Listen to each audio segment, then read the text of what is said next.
Hello. Hello. Whoop. I can hear myself on my phone, and I had to turn it down because I didn't want to hear myself on my phone. Hello, everybody. How are things? My name is Chillpill. You all know me. You all revere me. And if you don't, you should. I am petting a trinket. She is a good little girl. She has apparently rolled in the dirt while I let her out, as she is wont to do. I hope you're enjoying this really chill Phoenix Wright playlist that I selected. It's quite funky. Quite funky, quite enjoyable. How are you all doing today? Today we finally get to finish our fun little stint into defending our good friend Edgy Poo. Or whatever the hell Mr. Butts calls him. Edgy!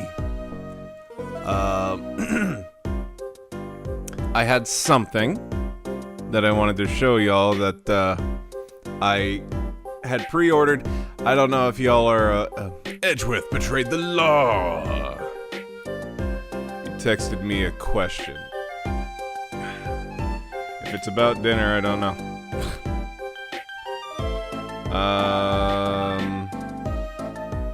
Yes. Yes, pick up dinner, yes. Not salads. That's my only request. Not salad. I'm a big boy, and those salads never seem to fill me up. How is it still this damn hot? Because global warming. Yay! Climate change. No, I wanted to show you guys. There's a thing that I had pre-ordered that I just now got in. It's been out for, I think, like a year now. But this thing is called the Playdate. You see it there. And this little gaming device has a crank. And there are games on this that use this crank. And they are all black and white, very simple games, and it's so interesting. It's such high quality, like low quality, not low quality, but like retro feeling kind of system with a very unique premise behind it. And like the animations that this thing is capable of is very, very impressive. And the sound is actually pretty good too. But yeah, this thing has been kind of occupying my time recently.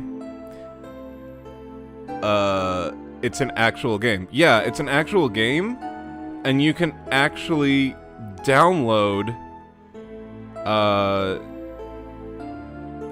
new games. And also, something really cool about this is it's very dev-friendly. If you go onto itch.io, you can actually find a bunch of indie developers that made games for this, including a demake of Celeste that apparently plays very, very well. It's called the Playdate. One word. But yeah, go onto itch.io, and I think you can find like the dev kits. I think they have the dev kits on the official website. But yeah, it's very, very, very simplistic, but it's also very addicting. It's kind of like phone games but also like better quality. Well, not better quality. I don't know what I'm trying to say here. It's just a very unique handheld, and if you like handhelds, this is one that you should have in your collection. But it's been a lot of fun. It's very addicting. Do they have Doom? They actually do. They do have Doom. You can play that on this thing. Yep. You just sideload it, and yeah. Another really cool thing is you don't have to download the game directly on this thing. You don't need a link cable necessarily. You just log into your account on the website. Flashback to the fishing handheld game system thing I had as a kid that had a real thing like that. I think they have something similar to that. I know what you're talking about. I think they might actually have something very similar to that. But you can go onto the website and drop in the file into this sideload whatever thing, and then go on your device and download it via Wi-Fi. It is kind of like a Mr. Game & Watch. In fact, the lock screen is an analog clock, so it's very much a Game & Watch. But yeah, another interesting thing about it is you get games in seasons, they call it. So every week you will get 2 new games for, I think, 10 weeks, something like that. And they vary in what kind of games they are. It's really cool. The original Nintendo DS. Was it a dual screen? I guess it was. And now, there was one last thing that I wanted to share with y'all. Before we get into this, I wanted to share a funny little video related to Phoenix Wright. Let me just pull it up here.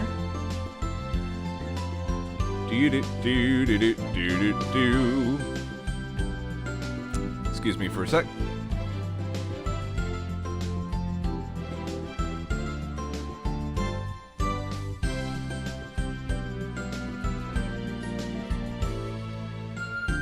Alright.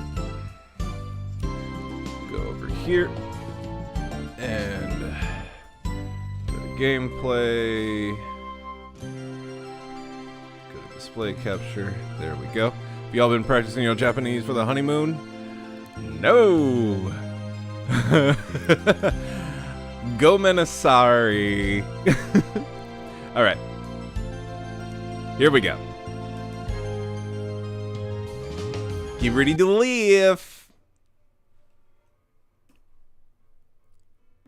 Right now at Chewy. Also, get ready to purchase things on Chewy when you spend $100.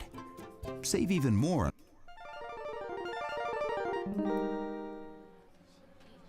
Will the defendant rise? Mr. Eisner, you stand before this court of law accused of the crime very clearly caught on the security camera moments ago.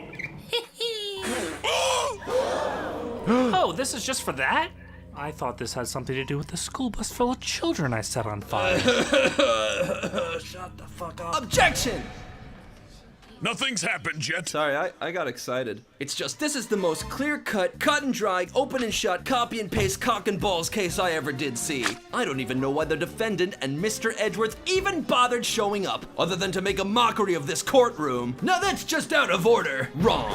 If it were out of order, it'd be wrong. I gotta see. Edgeworth's cock and balls even— Right! Stop. Shut up. Make your opening arguments to the jury. All right. Where the hell is the jury? Making jury duty! Whatever, I'd like to call my first witness to the stand. Miss Gale Tornado? Yep, I noticed that the word percussion I use in my routines is missing. Awooga! I've got a bad case of clussy fever, and I want to make whoopee with her cushions. Order, Mr. Edgeworth! Order! I order Miss Tornado to put her whole butt, and nothing but her butt on my face. Oh. Objectifying! So, Mr. Eisner, you maintain your innocence?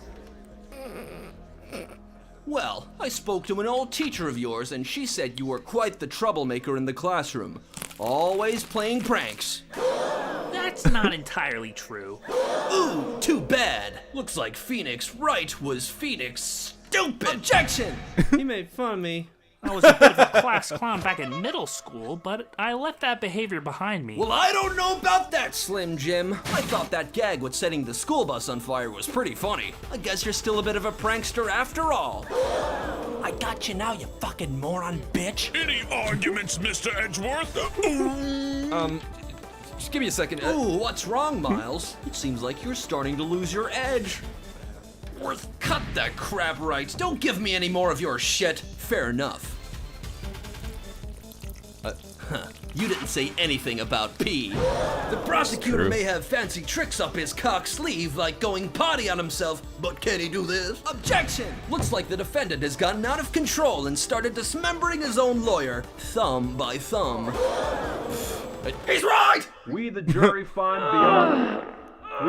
We the jury find beyond. Crapping hard. Well, that's that one figured out. Please, let me home. Yep. Objection! He made fun of me.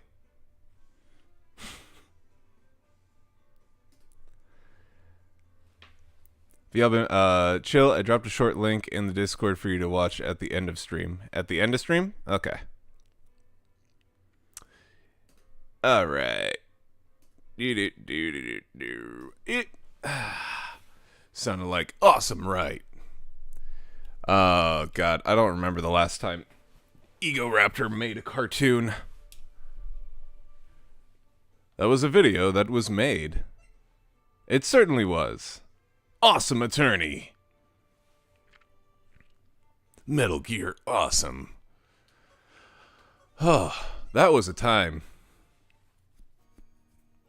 Okay. And gameplay. There we go. Making jury duty. Alright, I don't remember exactly where we were. I think we were trying to find doobie butt. Itchy, itchy, itchy. Also, hellos are in order. Space. Hello there. And then we have Ratter. Oh, shit! A rat! And then finally, of course.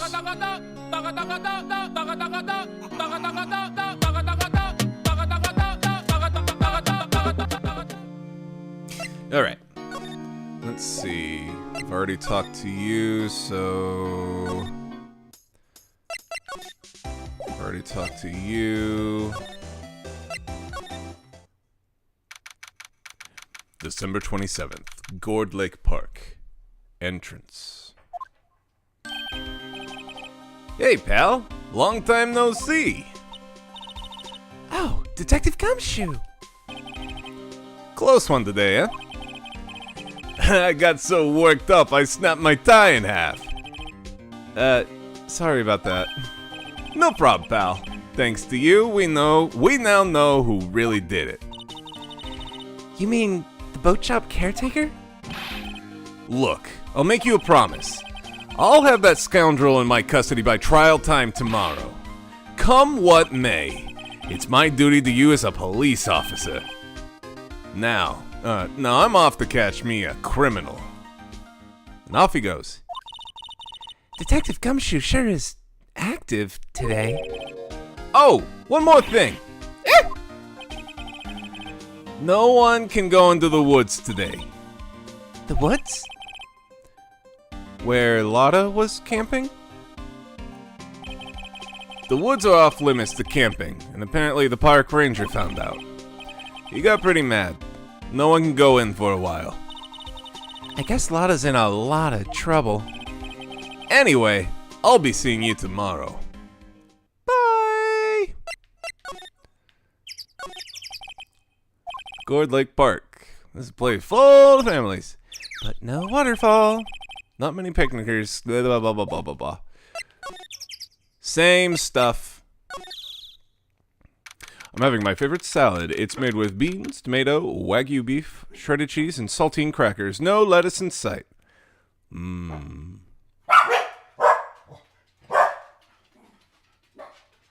That's the best kind of salad. Huh? The steel eyesore is missing.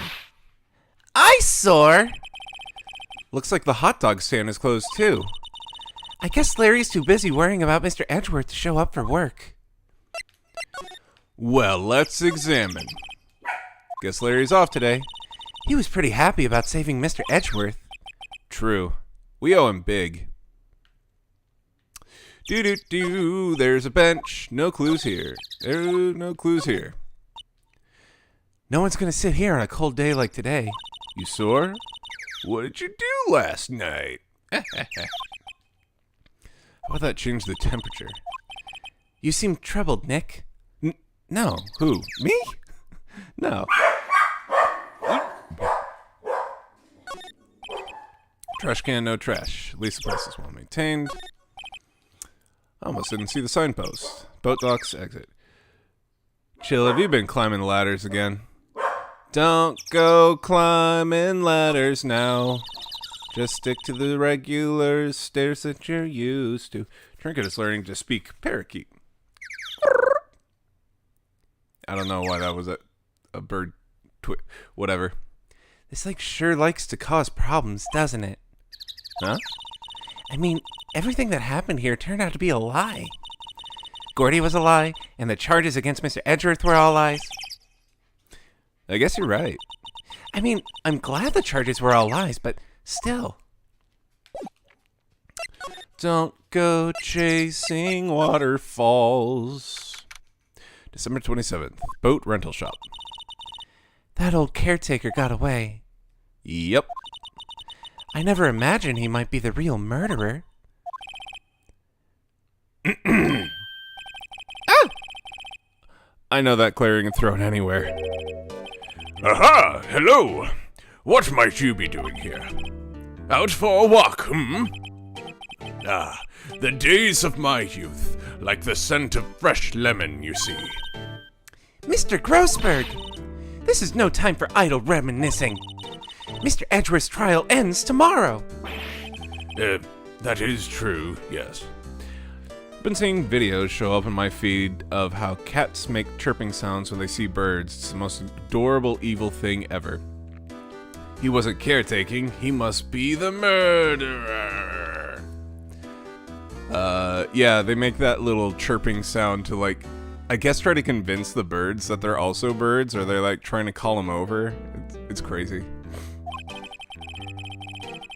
But, from what I saw of today's trial, Edgeworth should be fine, right? Well, I'm not sure about that. What do you mean by that? Hence cat calling. Is that really? Really? Wow. Well, I'm not sure. If you find anything out, come by my office at once. I may be able to offer you some assistance. Thanks. Bye. What do you think Mr. Grossberg was doing here anyway? Who knows? Let's look around. Yeah, cats will often try to imitate the sound of their prey in order to lure them over. We actually do the same thing. Sandwich! Sandwich noises! Sandwich! It didn't work. I gotta work on that sandwich call. The boat rental shop. Doesn't look like anyone's around anymore. The caretaker must have run for the hills, huh? Yeah, looks like it. He didn't seem like a bad person. He murdered! He's terrible. There's some boats floating at the dock. The murder took place at a boat from this dock. Excuse me. Apparently, the police took away the actual boat that was used that night. Indeed, there's a space for one more boat at the dock. Just pretend that there's a space. There's a space in the chat. There's a forest here beyond these bushes. What a boat munch. Nick! The forest! There's someone in there! You're right. There's a few policemen in there. They must be looking for the caretaker. Good luck.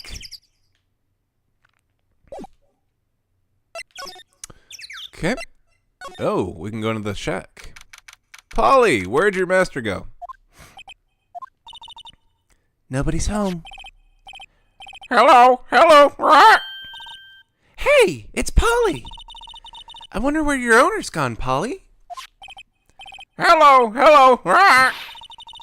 I can't believe he'd run off and leave this poor parrot to fend for herself. Hello.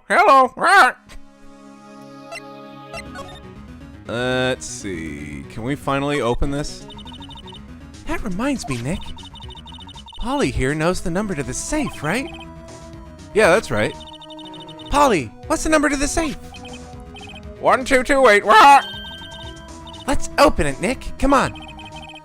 I'm sure there isn't any money in there. Oh, but hey, he keeps it locked, right? So there must be something of value in there. I'm not so sure. Okay, Nick, let's see what's in there. I guess there might be a clue or two. Yeah, why don't we just break into somebody's private property? The only thing in here is a letter. A letter? Aw, boring. There's no name or signature on this thing. It's handwritten in very precise, clear letters. Get your revenge on Miles Edgeworth. Edgeworth! Nick! Why would Mr. Edgeworth's name be on here? How should I know? I'm gonna read the whole thing.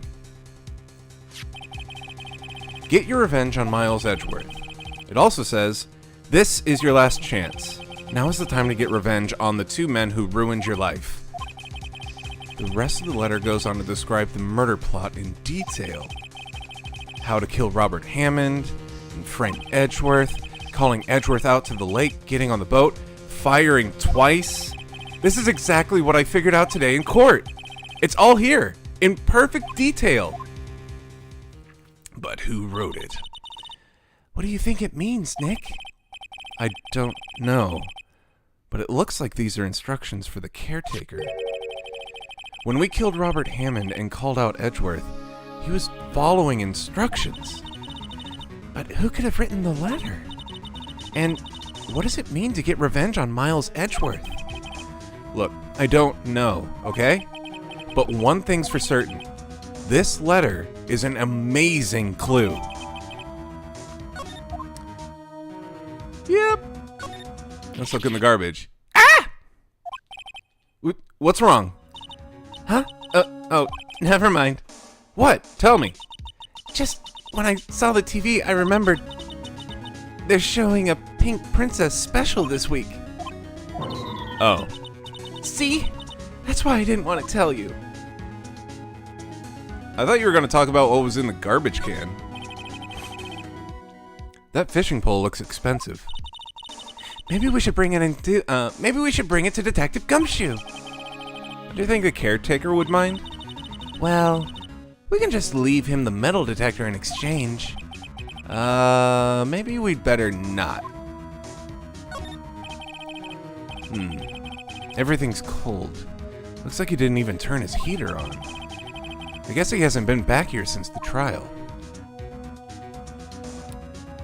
Let's see. Say, Nick, don't people usually put pictures of fish up on the wall to boast about them? Yeah, I guess so. You mean pictures of fish they caught, right? Right, but don't all the fish on the wall here look really puny to you? Well, you know what they say. You should have seen the one that got away.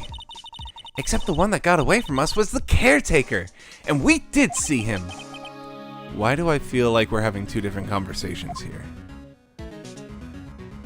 Maybe we should put him on the wall. Oh wow, what's this? The killer has written a message on his conveniently located piece of paper. I was the one that done it. Signed, the killer. Amazing evidence, right? Okay, Polly. Squawk.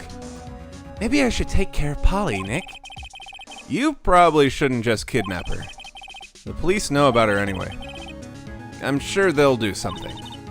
Well, okay. Sorry, Polly. He says I can't take you.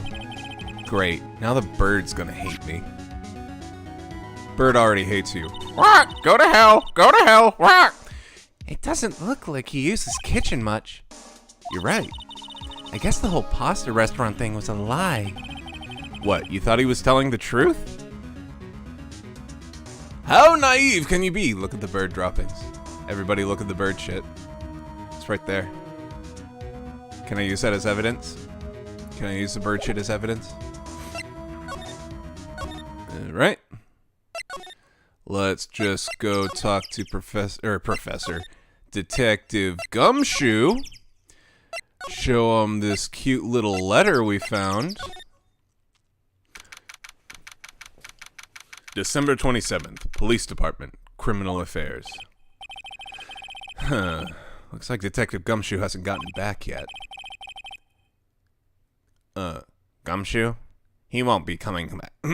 He won't be coming back today. Oh, really? Oh, wait, I think I did. No, that was the bailiff. Never mind. He said there was going to be some guy he had to arrest by tomorrow. The boat shop caretaker. He shouted something about catching him if it's the last thing I do, pal. Good luck, Gumshoe. Let's see. That must be one of the detectives. He's mumbling something to himself. Please, think about what you're doing, Jolinda. Don't take my Tommy away from me. No. He must be doing image training for a nasty divorce argument. The fuck? These are detective desks. There are computers and files on each one. Funny, they're a lot tidier than I'd expect. I guess the detectives don't spend a lot of time at their desks. This must be the chief of the detectives here. He's glued to his computer screen. What? That's impossible! The world ended yesterday? He must be reading the predictions for the future on someone's homepage. What? Hey, it's the, is that the police department's mascot? That's the Blue Badger. It was my idea. I made it. It's my mascot. I see. How nice. Tomorrow I'll present him before the department at last. I'm going to make sure they know how much people like the Blue Badger. Good luck. Good luck with that. Poster, okay. Good luck with that.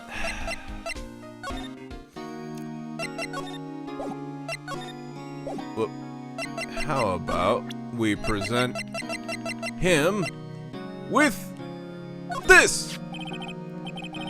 Edgeworth. See this letter? This came out of the safe in the shack where the boat rental caretaker lives. I see. Revenge? On me? Who is that old guy anyway? I don't know. Could he be an innocent defendant you got declared guilty or something? Nice, Wright. But I don't remember that old man. Not at all. So he was following this letter then? Which means there was someone else behind it.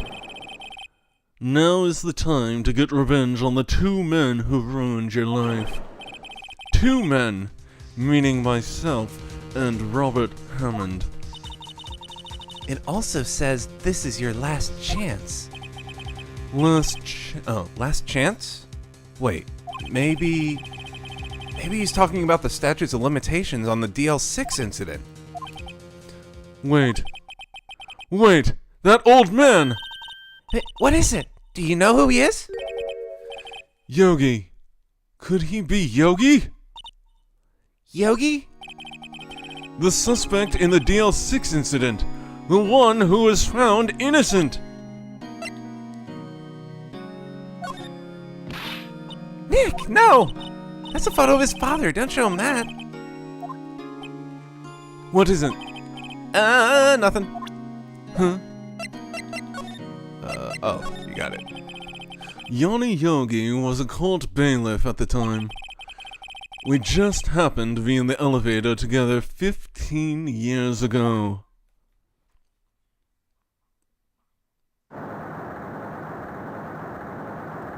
Earthquake! You can tell by the moving courtroom. The quake was incredibly strong. Before I knew it, everything was dark. We were there for so long it felt like forever. The air thinned, and the darkness closed in on us in that little box. We became unsettled. To the point of murder! Help! I can't breathe! Quiet. I said quiet. You're not making this any easier. I want to get out! Help! Get us out! Don't shout! You'll just use up more oxygen. Yeah! That's all I remember. When I came to, I was in a hospital bed staring off the ceiling. This is a courtroom. In court, Yanni Yogi's mental condition was called into question. They claimed that the oxygen deprivation and stress had caused temporary insanity. In the end, the claim passed the court and Yogi was found innocent. Huh? But isn't that strange? This letter tells him to get revenge on Edgeworth. Why would he want to take revenge on you? Right. Yeah? There's something that's been troubling me these last few days. I didn't know whether or not I should tell you. You mean the nightmare? It's a nightmare I've had. A memory of a crime that I committed. A crime you committed? A memory of a murder. Do we have this? I think. Got you a surprise. Ooh! What? I think the time has come to tell all. Why didn't you tell all in the beginning? We could have just wrapped this up in one day! Oh! Upset noises!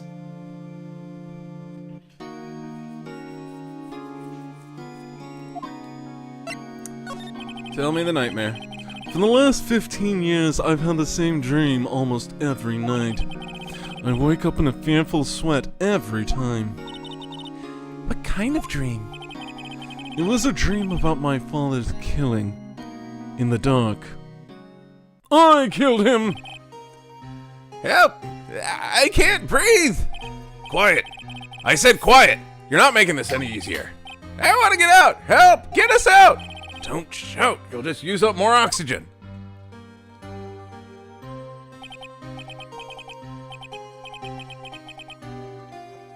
I can't breathe. You're using up my air. What? Stop breathing my air. I'll stop you. What do you do? Stop breathing my air. No! Father! He's attacking Father! Then I see the pistol lying by my feet. I don't know if it was evidence from that day in court or the bailiffs. In a daze, I picked up the pistol. Get away! Get away from my father! Bang.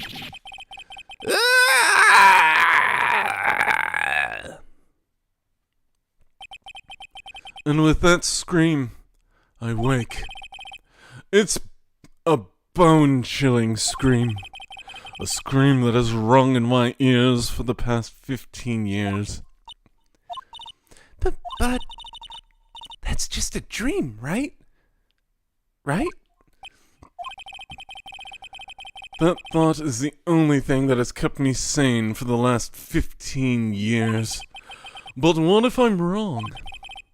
What if it's real?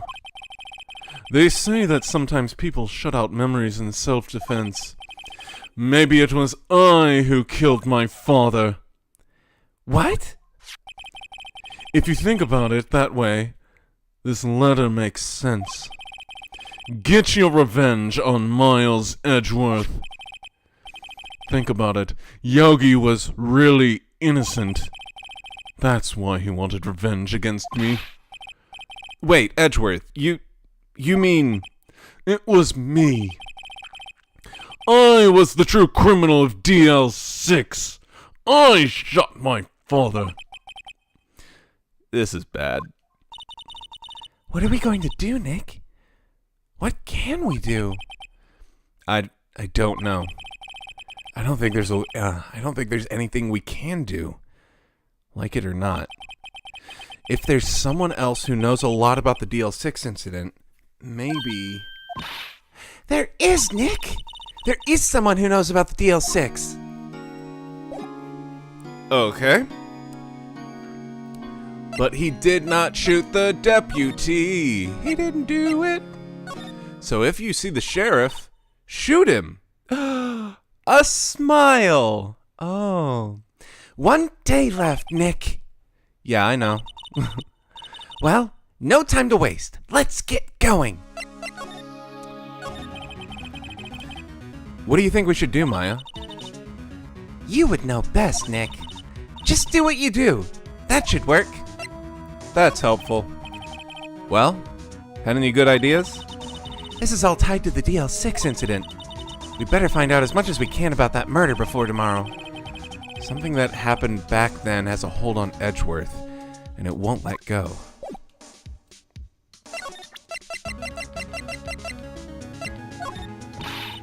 Stop showing me stuff and let's get cracking. We only have today to get to the bottom of this. Okay. Oh, Grossberg's office is now open. Mr. Grossberg! Oh, hello there. What's wrong? You look troubled. No kidding. I can't believe you're not.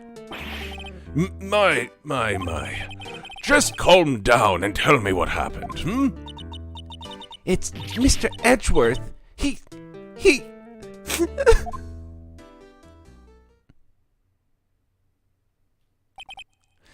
I see. So, Edgeworth dreamt he shot his own father. It's only a dream. Only a dream.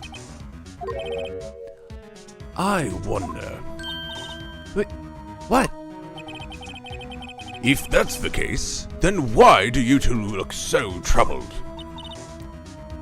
Well? Also, consider this. Yogi quite certainly holds a deep grudge against Miles Edgeworth. So deep he wants to frame him for murder.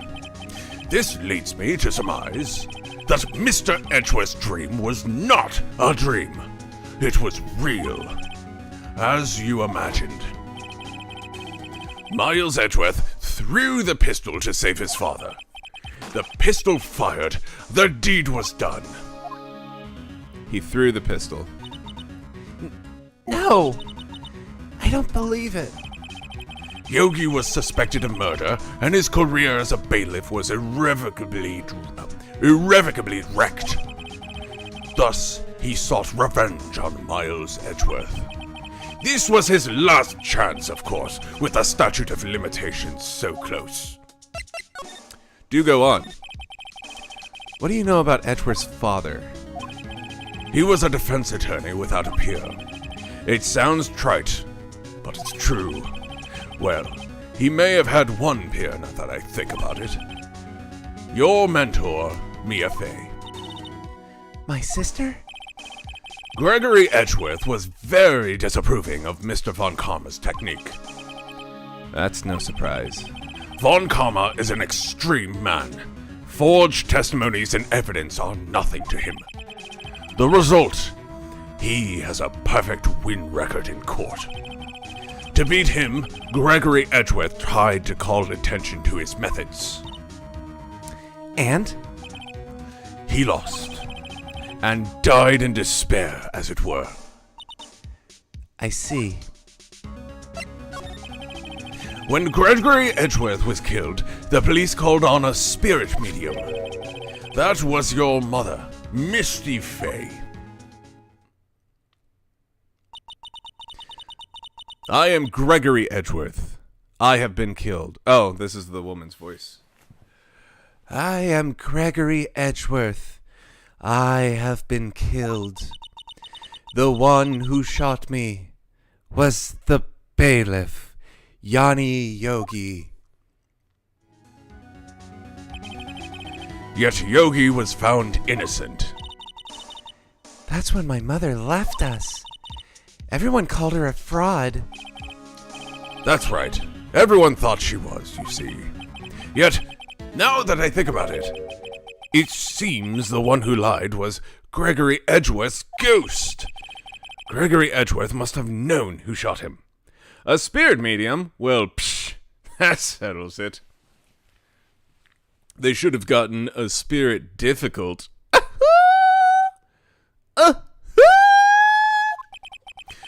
I don't believe it. So you're saying he's falsifying his testimony?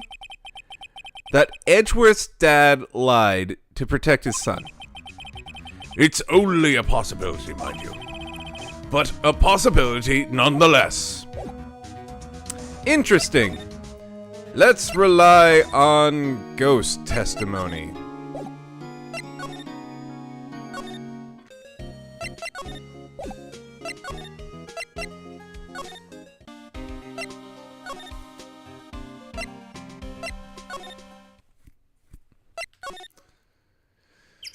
Do-do-do. Finding the next thing to do-do-do. Let's move into the shack.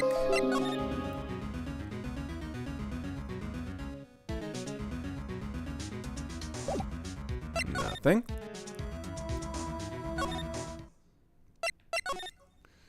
Do-do-do. There are both.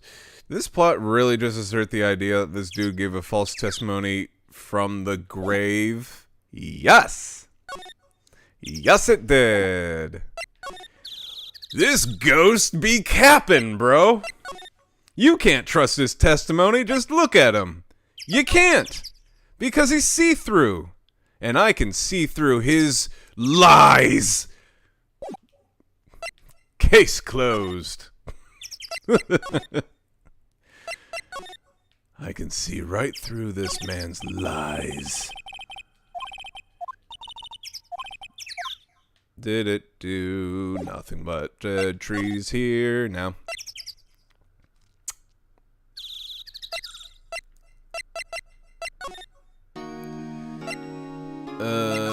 Okay, so you don't have anything.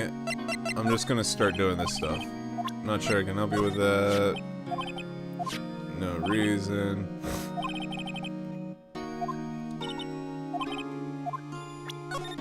Whoop. Let's see.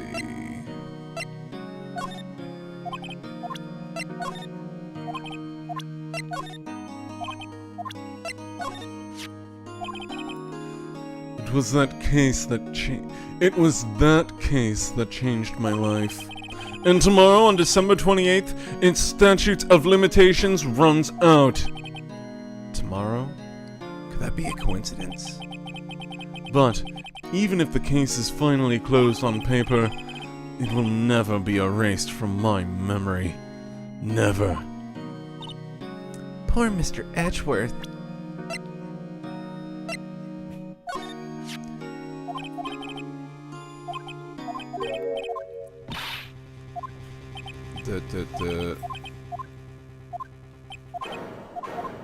I already did this. Hello!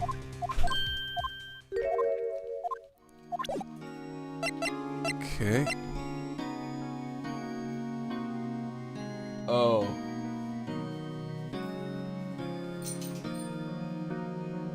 More suckies.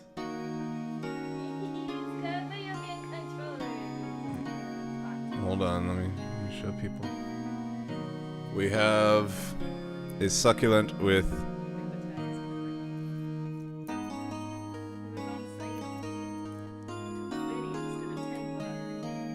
it's got video game controllers on it. An NES, a SNES, and I guess it's a PS4, I don't know. Ryder keeps calling succulents suckies, and it bothers me.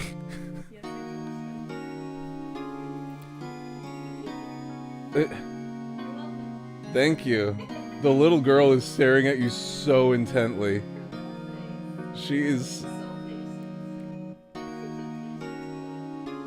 waiting for you to put your stuff down so you can acknowledge her. Go get her. Go get her. She's still sitting down here. Go get her.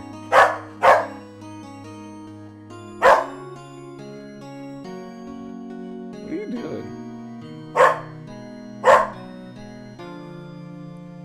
This little girl is waiting so hard for you, and I don't know why.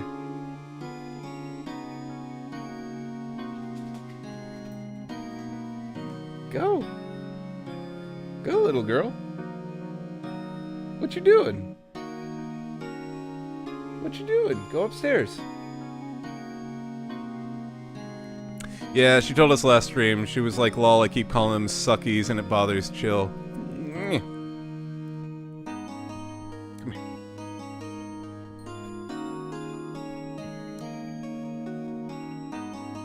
Now y'all get to enjoy Trinket.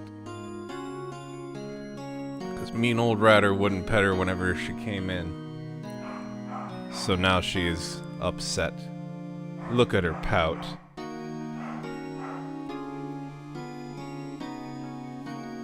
Hi. Oh, okay. Okay. Now you're going. There she goes. Okay, let's see. What if I present this to you? Stop showing me stuff, let's get cracking.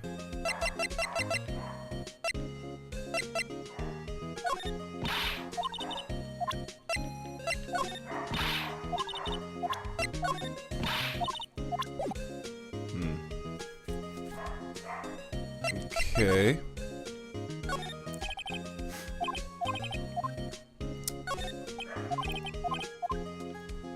All the same dialogue.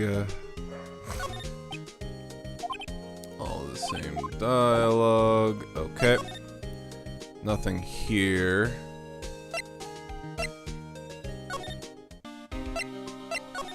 Has to be...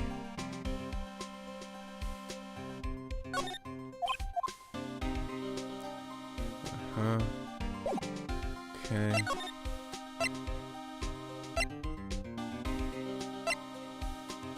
Ha.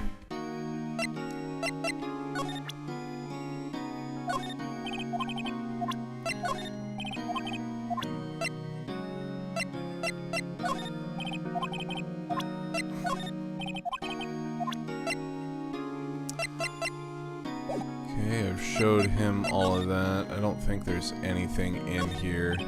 Blah blah blah, he's a real pro. Smile for the camera. Okay. Man. This is the one thing that makes this game a little bit of a bother. Is just like... I don't know what one specific thing it wants me to do to move on to the next bit. Let's see. Examine. There's literally nothing around here. It's all been checked. Maybe they found him in the woods? No? Maybe... Nope.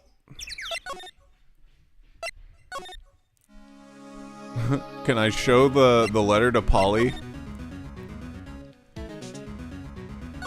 Oh. There's nothing left in the safe. I wonder why the caretaker didn't take the letter with him.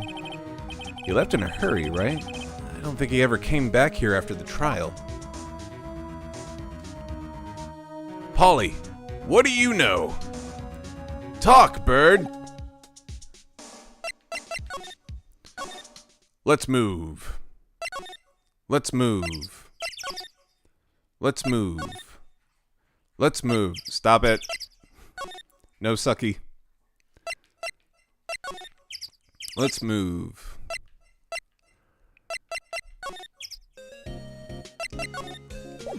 Tell me about your mom or something.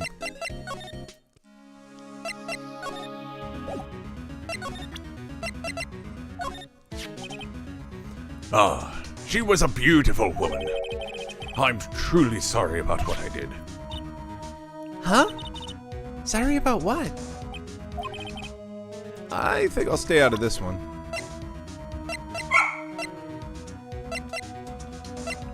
Oh, here. Yeah? This incident took place 15 years ago tomorrow. So tomorrow we'll see the completion of not one, but 2 trials. Little girl, what? All thanks to the statute of limitations. However, I'm afraid the damage that the DL6 incident has done will never be eased. Gregory Edgeworth. He was a gifted man. His death was truly a loss. I wonder what would have become of Von Karma were he alive. Oh ho! So this is the letter. It does seem that Yogi was following this letter when he killed Hammond. But why kill Robert Hammond? Hammond was a skilled defense attorney, but he defended clients not for their sake, but for his own. Huh? His own sake? He never trusted his clients. Not that, he never trusted his clients, that one. The only thing he trusted was his own ability. But he got his client found innocent, so why should it matter? Actually, my dear, it's quite different. He won that innocent verdict for no one but himself.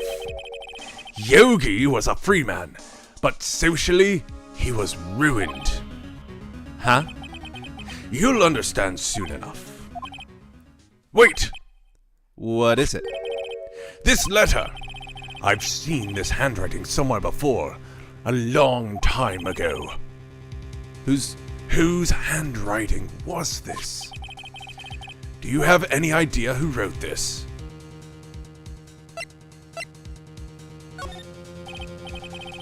Could it be Manfred von Karma?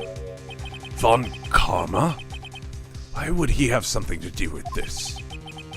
Well, I'm not sure. Him? Von Karma. Von Karma.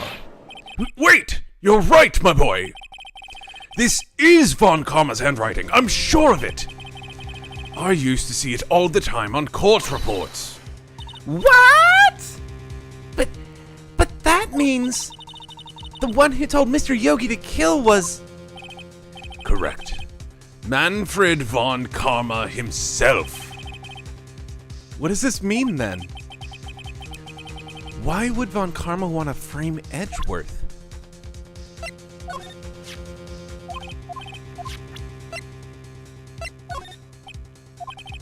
I have nothing to say concerning that.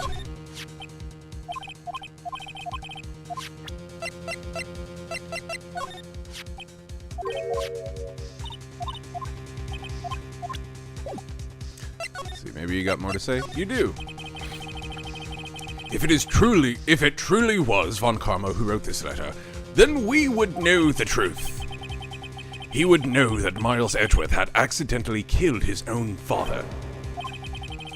He'll say as much tomorrow in court, I should think. He'll press the point until the court finds Miles Edgeworth guilty. Oh no. But how could Von Karma know about Mr. Edgeworth's past like that? Even Mr. Edgeworth thought it was just a nightmare. That I do not know. Yet I do know that Von Karma is both persistent and a perfectionist. He may be seeking to satisfy a grudge against Gregory Edgeworth by hurting his own son. What do you mean? It was 15 years ago.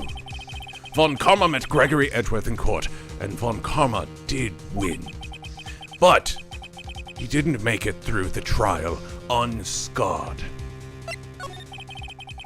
What happened in the trial between Edgeworth's dad and Von Karma? Von Karma got the guilty verdict he wanted. He won the trial. But Gregory Edgeworth accused Von Karma of faulty evidence. And though he lost the trial, Mr. Edgeworth's accusation stood.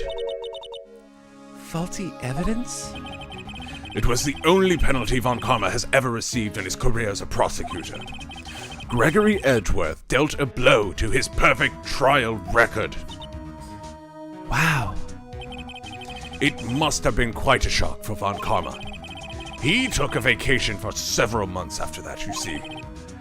A vacation? Yes, an unusual event for that man. That was the first and the last vacation he's taken in his many years of prosecuting. Really? He doesn't take vacations? Like, go to the sea or, to the mountains? Don't tell me he's never been to Europe! You have strange ideas about vacations, Maya. In any case, that was the only time he took a vacation from work. I believe the penalty upset him quite a lot. Odd. If he wanted to keep a perfect record so badly, why would he take such a long vacation? What do we do, Nick? Von Karma's going to bring up DL6. You can bet on it. What if Mr. Edgeworth pleads guilty to DL6? I won't let him. Yes, Mr. Wright. I hate to say this, but even accidental murder is murder, you know. I know that. I just believe in Edgeworth's innocence. I can't believe he'd kill someone. But, Nick, Mr. Edgeworth admits it himself. His father must have lied to protect him from beyond the grave. I don't care. I know he's not guilty. Mr. Wright, if you say so, I suppose I could go check again. The police files might hold something of interest. Mr. Grossberg? Thank you. I can't promise anything. In fact, I think the chances of finding something are slim. I understand. The police materials.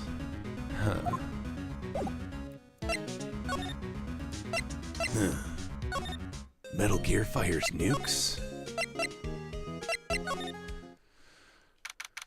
Is it time for Detective Gumshoe? There's hardly anyone here. Isn't accidental called manslaughter or something different? I think it's like involuntary manslaughter. I think. I don't know. Everyone must be out looking for that old guy, Yogi. You're killing it. What an excellent voiceover. What a guy. Keep up the good work, pal. Before you know it, you'll be top of the world easy. Well, thank you, Humble Dumb. Thank you. Thank you. And also... Hey, everybody. Thanks so much. Ah, it's you. I don't think Gumshoe will be coming back today. He's staying out late looking for someone. Sounds like Detective Gumshoe is pounding the pavement for real. We were wondering if we could check out the records room again? Well, no, I can't have just anyone wandering around in there. But I guess Mr. Von Karma is in there anyway now, so you can go in as long as he's there. The funk you was loud. Oh, funk you was loud. Yep. Manslaughter is accidental, yes. Von Karma? Yeah. He just arrived, actually. Von Karma's in the records room. Nick, let's hurry! Before he takes all the good evidence! We gotta get there first!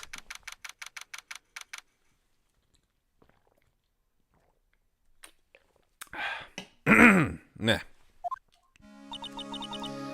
Dusty as always. We were only here just yesterday. I'm sure they haven't had time to clean. What's wrong, Nick? Nothing. I was just noticing that he isn't here. Von Karma.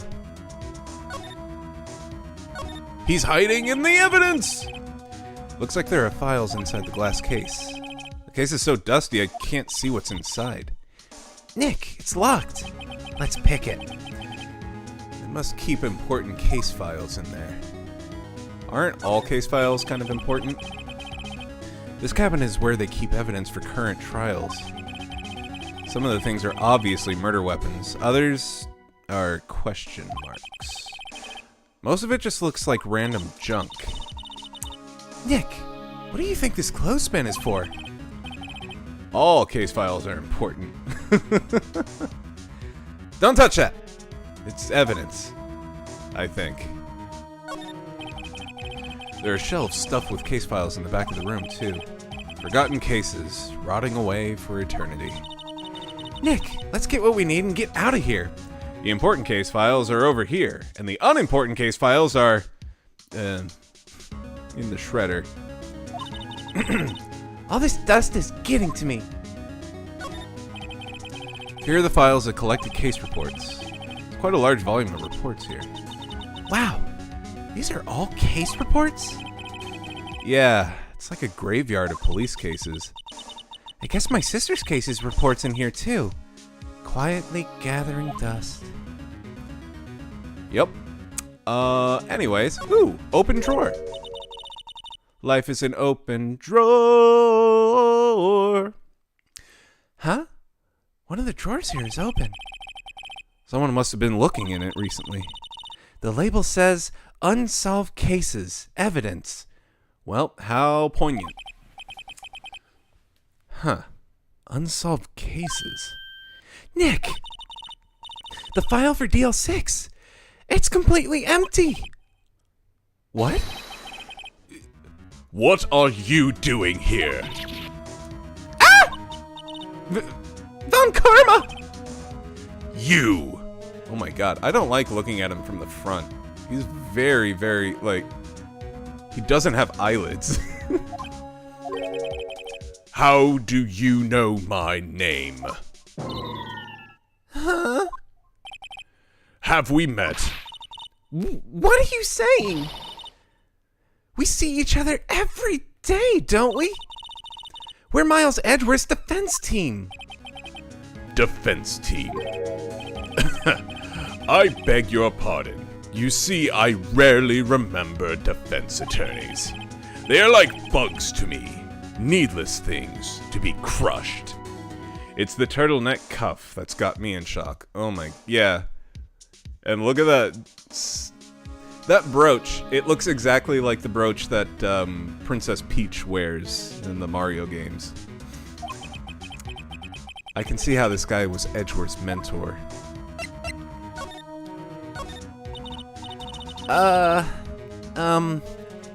Mr. Edgeworth is your student, right?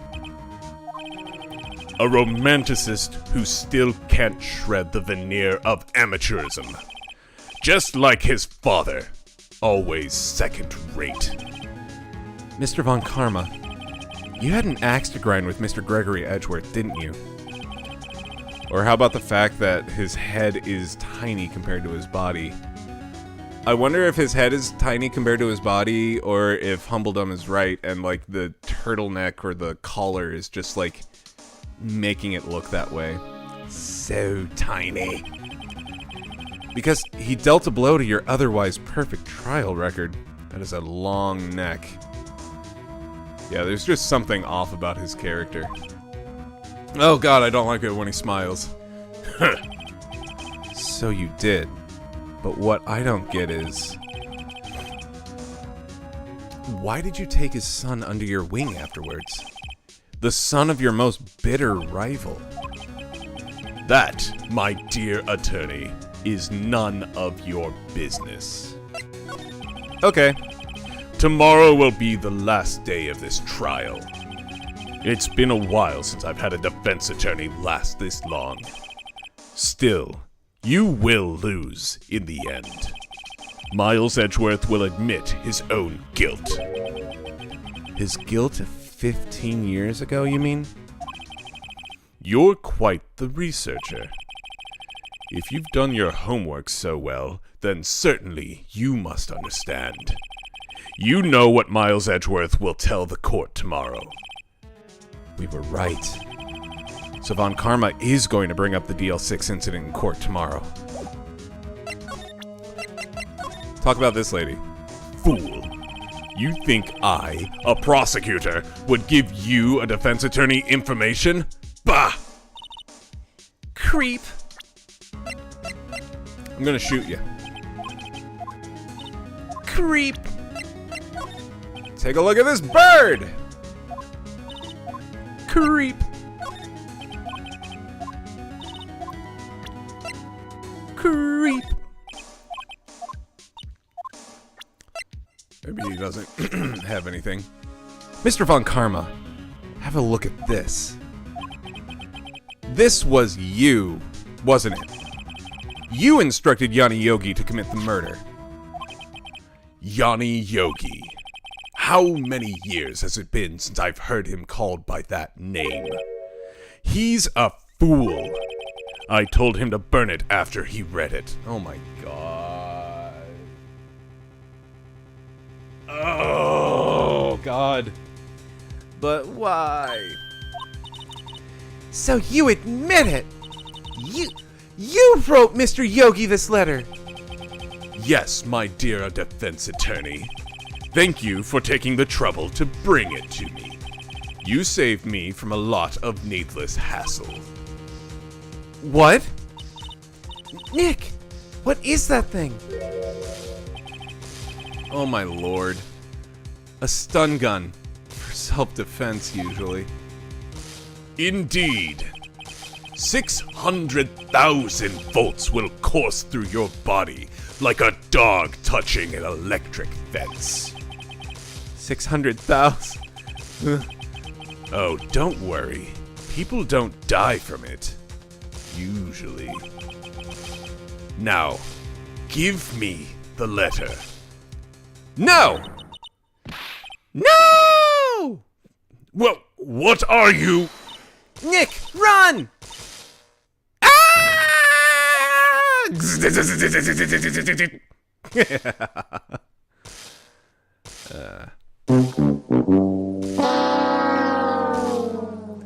Maya! Out of my way! Ah! Well, Maya's dead. The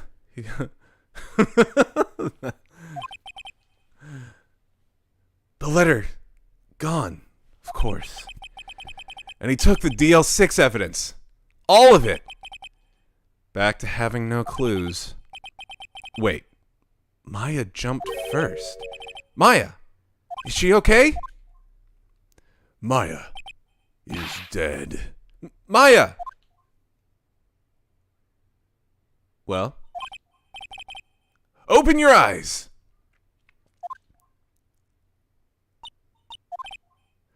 Maya!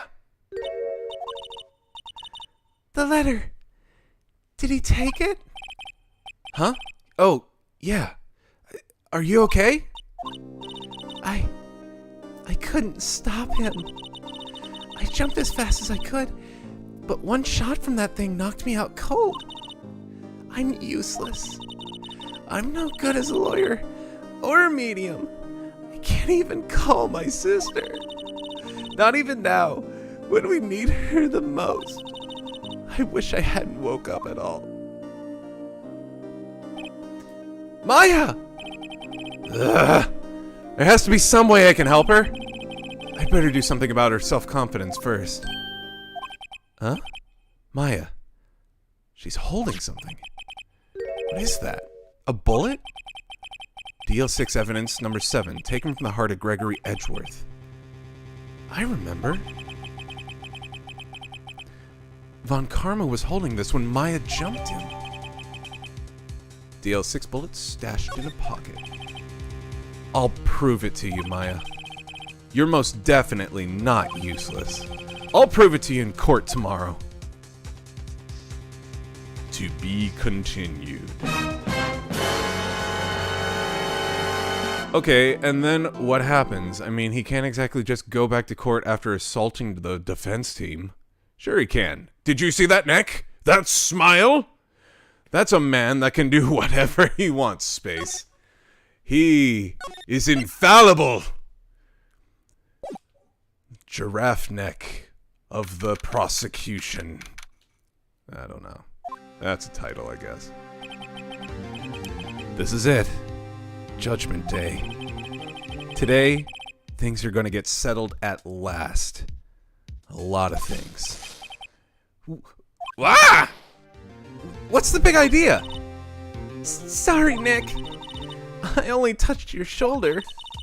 I guess the shock hasn't worn off from my run-in with the stun gun yesterday. Anyhow, today's the last day of the trial. Good luck, Nick. Surely they filed a police report, right? While they were in the police department with all the policemen. Surely. I mean, yeah, it is straight up assault and it's a police department, so there has to be security cameras. Oh my god. There's so many things here. So many plot holes. So little time. Yeah. Thanks, Maya. Edgeworth's looking glum as always. I hope Von Karma doesn't push him too hard.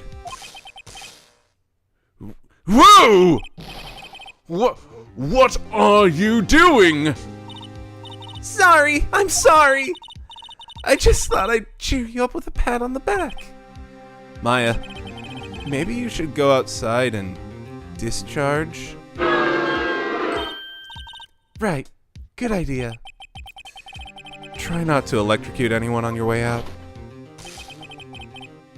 Whoa, pal! Well, sounds like she found Detective Gumshoe. What's gotten into that girl? Detective Gumshoe! Morning, Mr. Edgeworth? Sorry, Mr. Edgeworth?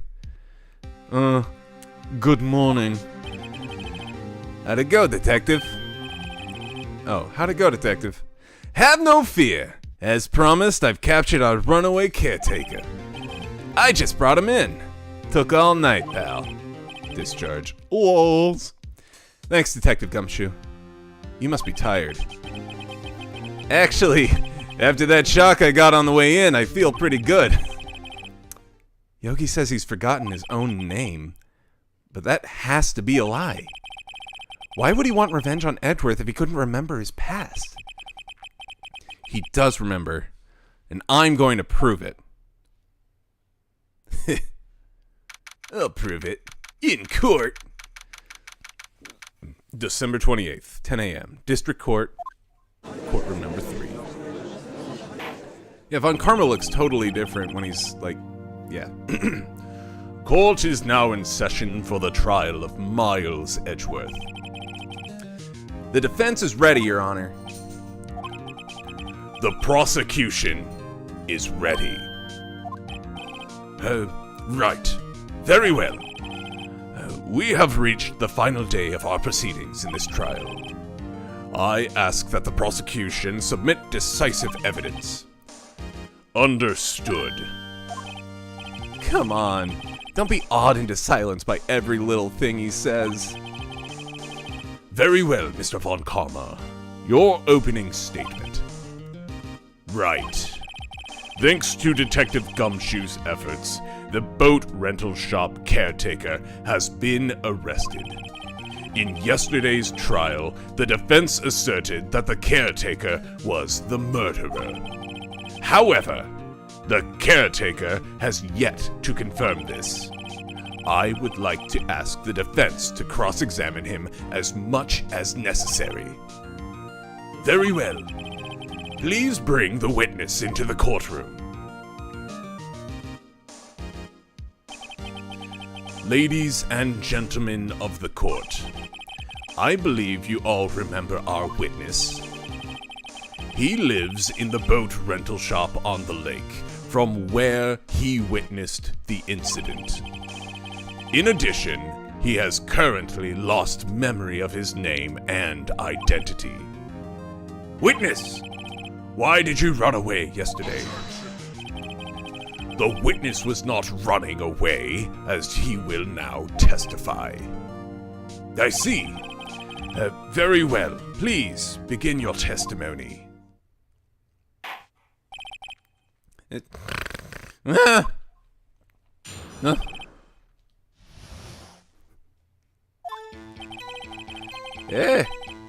I'm really sorry about just leaving yesterday like I did. But I wasn't running away or nothing. I went to buy some food for Polly, see. I figured I got nothing to do with this incident anyhow. I mean, I'd need one of those motive things, right? I don't got one. So my testimony yesterday stands as is. Back to sleep I go. Very well. Let's begin the cross-examination, shall we? He has to know his name. Yanni Yogi. You're Yanni Yogi, and I'm going to prove it.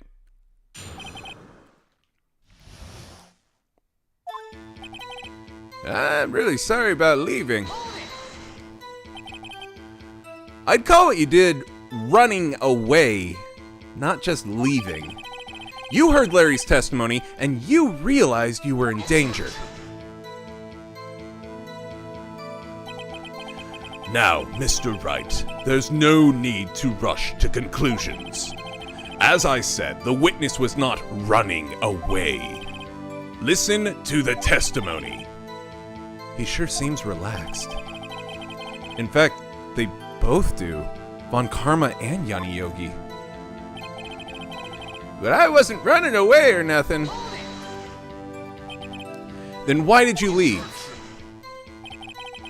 He's just about to say why. It's so hard for you to just quietly listen when someone is talking. Oh, is it so hard for you to just quietly listen when someone is talking? If I sat quietly, Edgeworth would be guilty in 3 minutes. I, went to buy some food for Polly, see. Food? Well, Polly is a bit of a gourmand, you see. She only eats these high-quality bird pellets from France. They only have them in a big pet shop downtown. But you weren't arrested until this morning. Why didn't you go back to the caretaker's shack? Yeah, well, I kinda got lost, you see. The witness has trouble remembering things sometimes. When the police apprehended him, he was on his way back to the shack. Yeah, right. Nice try, Von Karma. No one's gonna believe that. I see. So, he was lost. Please, Your Honor, come to your senses. I figured I got nothing to do with this incident anyhow. I think this is the one I gotta do the thing on. You've lost much of your memory, is that correct? Yep. Seems like it. Then how could you know that you didn't have anything to do with this incident? Or maybe you're just lying about not having your memory. Huh? You know exactly who you are. The witness has testified quite clearly that he has no memory of who he is. If you claim he's lying, then show the court proof. How am I supposed to prove what's going on in that old codger's head? It's impossible. I'm glad you've come to your senses, Mr. Wright. Very well, witness. Please continue. I mean, I need one of those motive things, right? I don't got one. How can you say you have no motive? I say you do. You had a grudge against Edgeworth and the victim, Robert Hammond. That's why you took revenge on them, right? Please don't make me repeat myself, Mr. Wright. This witness has no memory of anything beyond several years ago. He can't hold a grudge. It's impossible. I have to prove he's lying about his memory. Otherwise, it's going to be the same thing over and over until the trial ends. Might I say something, Mr. Wright? Yes? Yes, Your Honor? You've been saying the same thing now over and over. You've been calling the witness's memory of the past, or lack thereof, into question. But does this really have anything to do with the current case? Of course, Your Honor. The witness has said he has nothing to do with this case and no motive. Both of these statements are lies. Order! Order! Mr. Wright, there is a serious problem with your claim. Or are you saying you know who this witness is? Of course, Your Honor. Ho ho! Now, this is interesting. I would like to know myself. So, who is he? Don't play dumb, Von Karma. Mr. Wright, please tell us this witness' name. His name is Yanni Yogi, a former court bailiff. Yogi? That name seems familiar. Oh! Yanni Yogi, from the DL6 incident. It figures the judge would have heard of it. It was such a famous case. But what does this mean? If this man is Mr. Yogi, then he has a clear motive.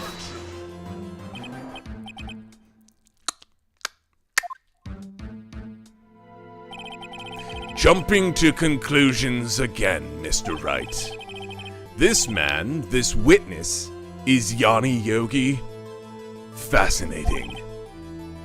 However, how do you propose to prove this to the court? That finger wag is too powerful. He wields it so professionally. It's quite the turn-on.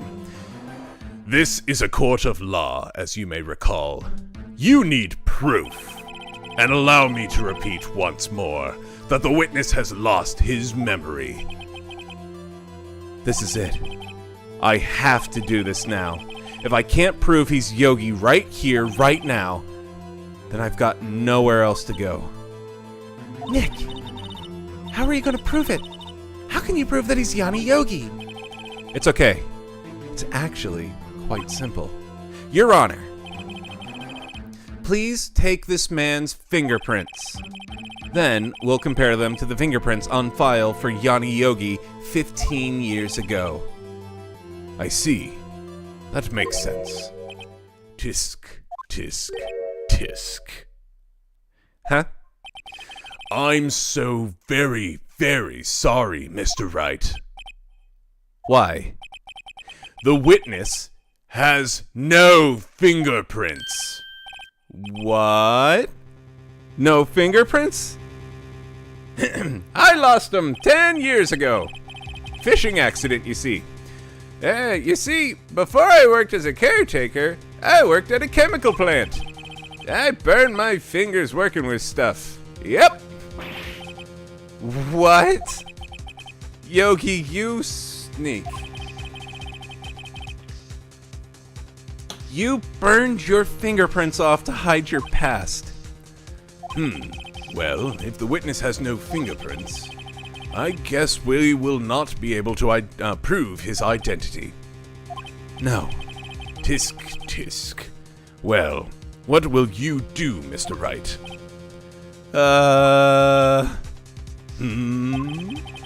It seems that the case has been decided.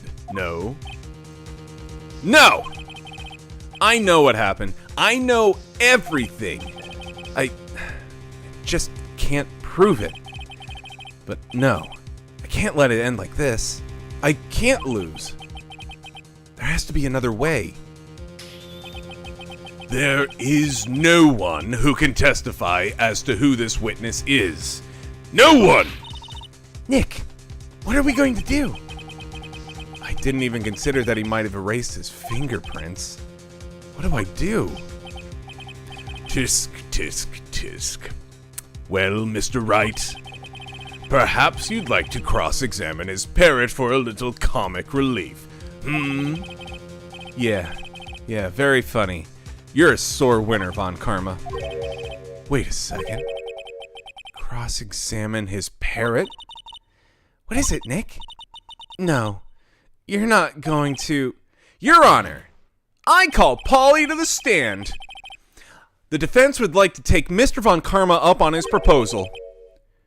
Take Mr. Von Karma up on my proposal.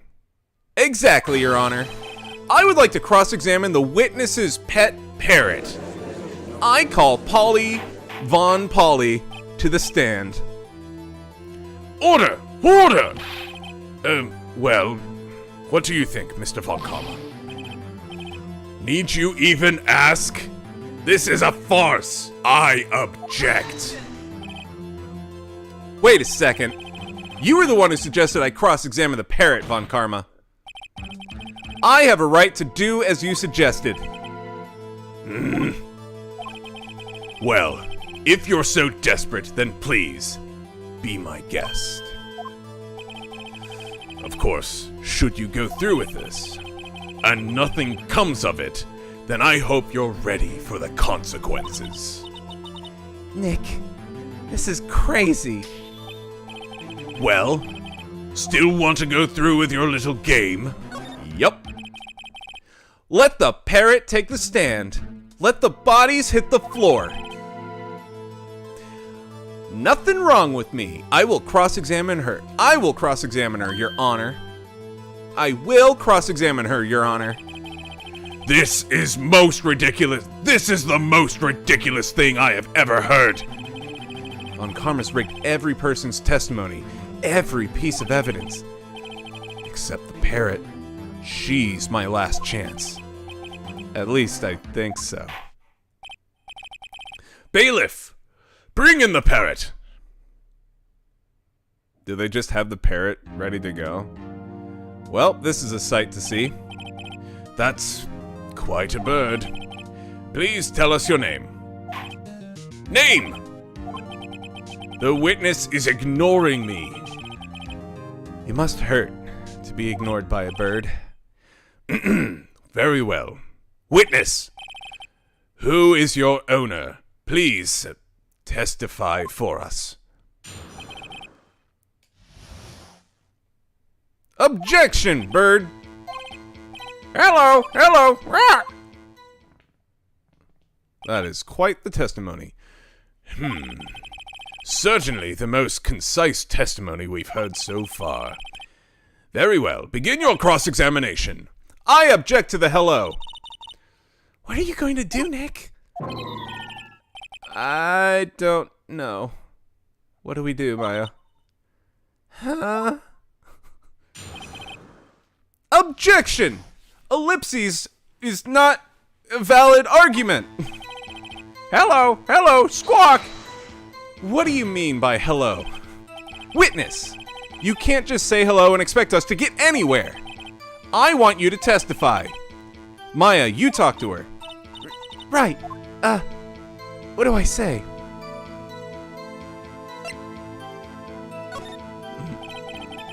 Maybe I should get her to say her name. Polly, Polly! What's your name? Polly! Polly! Right! Mr. Wright, I think we've established that this parrot is named Polly. Does this have anything to do with her owner's identity? No. Why don't they just get Edgeworth's dead dad to take the stand? What if they got Edgeworth's dead dad to possess the parrot and then have Mia possess her body and talk to the possessed parrot as a possessed dead defense attorney, and then I don't know, Phoenix and Edgeworth go in the corner and make out. Case solved. Is it?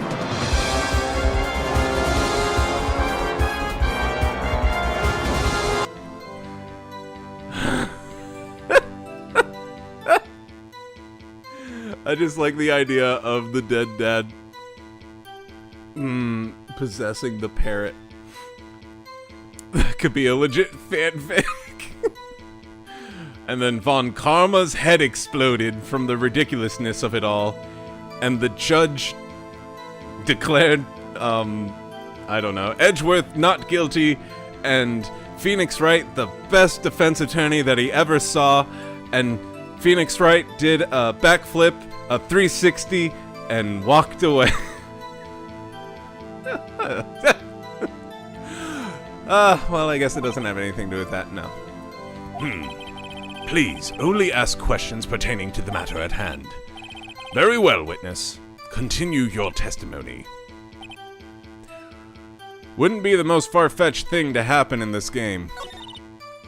Well, I guess we should try to get some information out of her. We need to show that judge that her owner is Mr. Yogi. Hello, Squawk!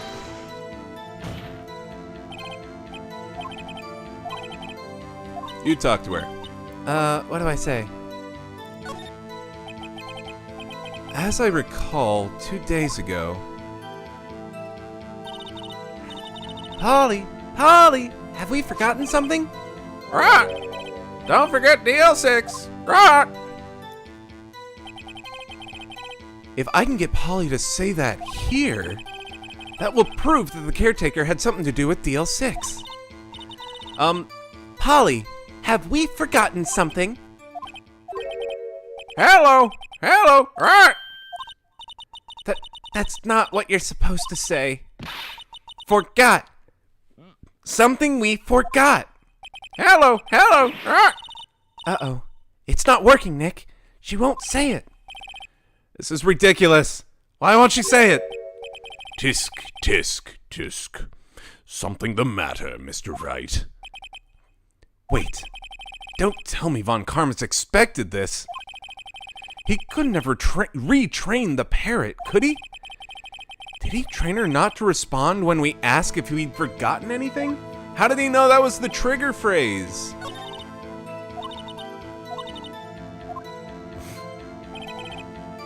Hello. Alright. Right.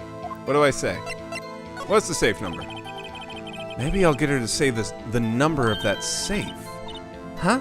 The safe? Why?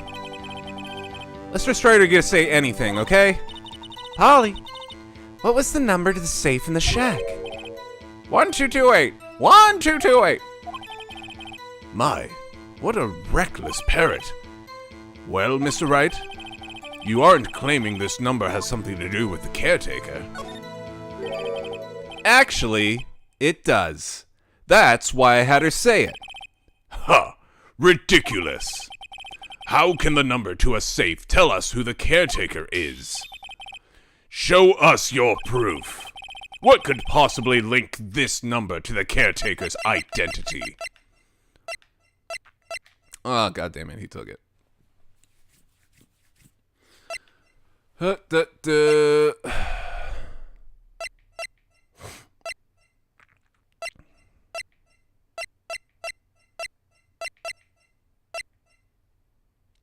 Yikes, embarrassing.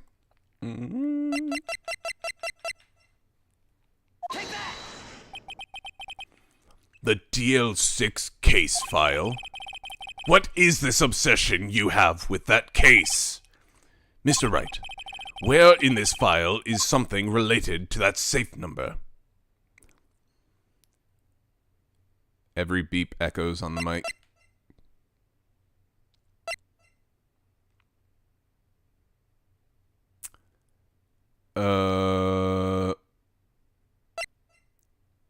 Suspect data? Oh. Wait, no. So 1228 is the date that the statute of limitations ends. So I guess that would be case summary. It's on the case summary page. The case summary. Specifically, the date on which the DL6 incident occurred. The date of the incident, December 28th. Why, that's today's date. 15 years ago. And the number on that safe is 1228. Ah! He used the date of the DL6 incident as the number for his safe, Your Honor. That could have been a coincidence. I didn't notice until you pointed it out, but it ain't egregious, Ratter. Oh, which beep do you mean? Like whenever I push A in the text, whatever?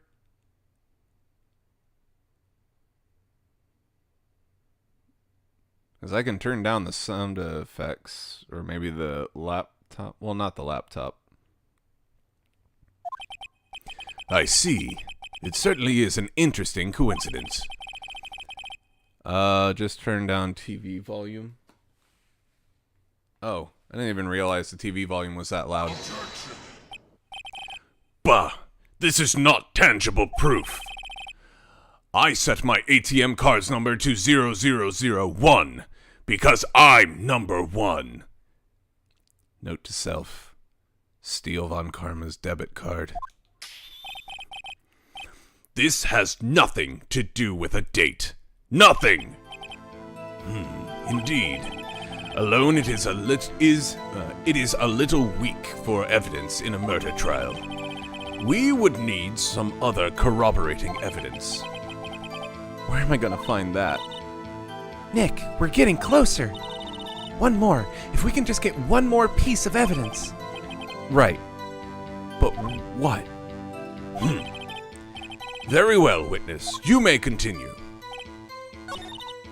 Well, I guess we should try out information on her. We need to show the judge that her owner is Mr. Yogi. Hello, hello.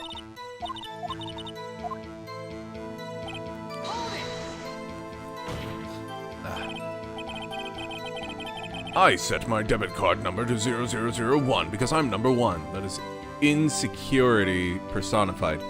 Ironically, it's insecure on just so many levels. Well, just 2 levels, honestly. The security of the account and the security of his ego.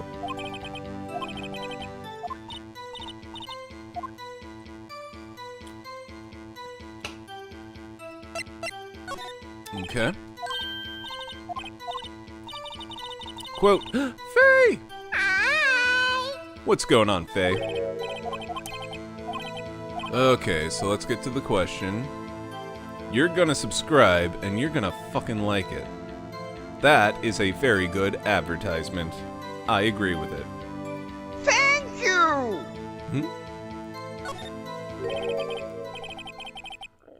Humbledom quote.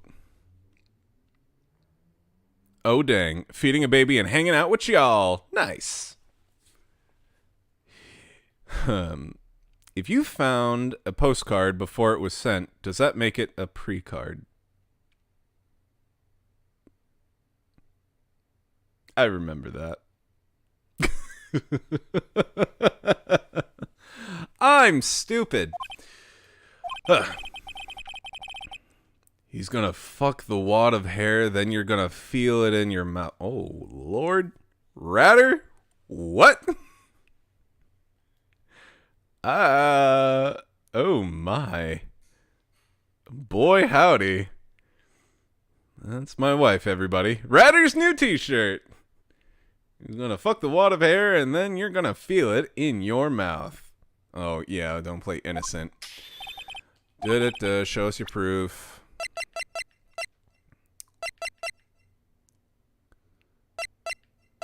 Let's see. Deal 6 incident.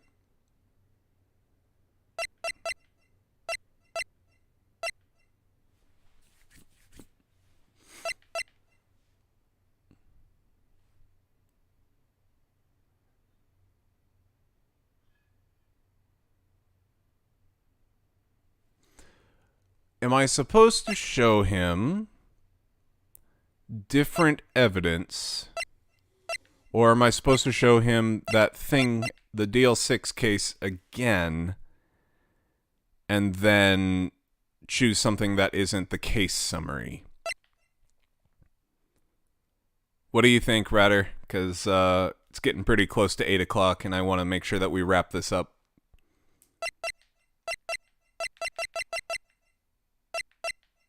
Look at that dead guy.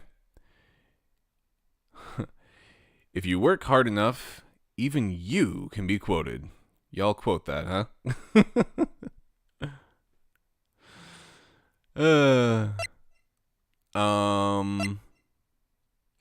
Link, which number?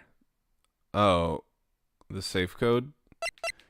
Yeah, like, he said the safe code, and it's like, what does that have to do with this? And then I presented the DL6 case file, and I said, it has to do with the case summary.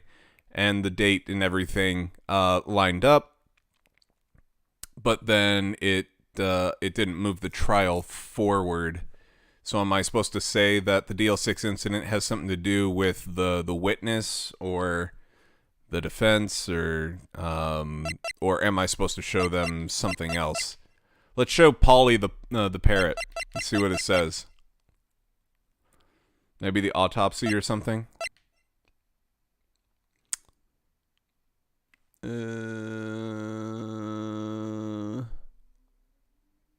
This isn't going to hurt me if I present it, though, right? It's not giving me that little blue bar of health.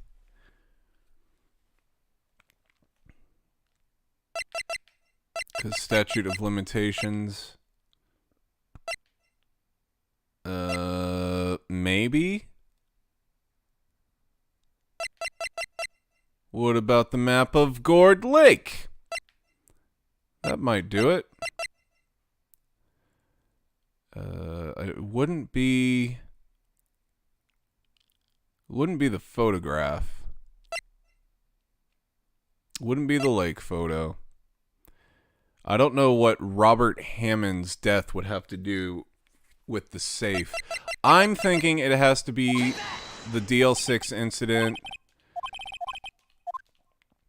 And I'm going to say it is suspect data. It's on the suspect data page. Mr. Wright, this file is from a case 15 years ago. I don't see anything about a safe in here at all. I believe this is another one of Mr. Wright's bluffs. Very well. Continue your testimony. Nope.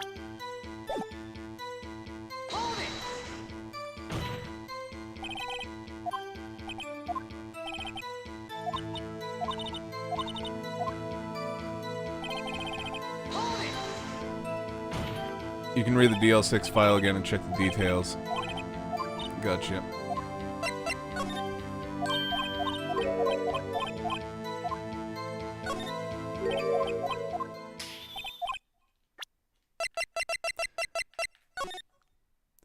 Case summary. Oh, that's right. Okay, 1228.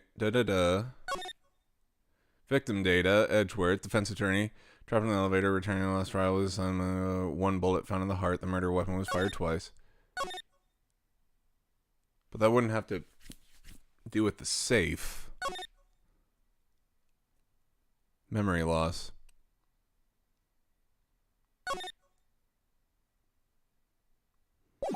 I don't know. Let's try victim data.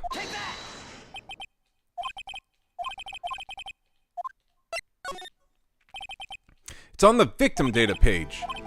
Mr. Wright. Oh. Okay, so we're not supposed to do this one.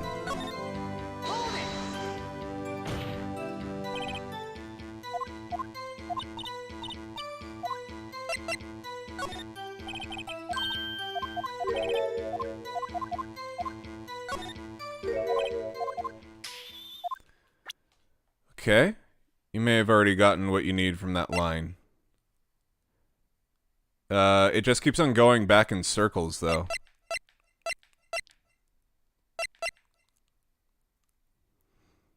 I don't know. Here's the parrot. Uh-oh. I think I was wrong.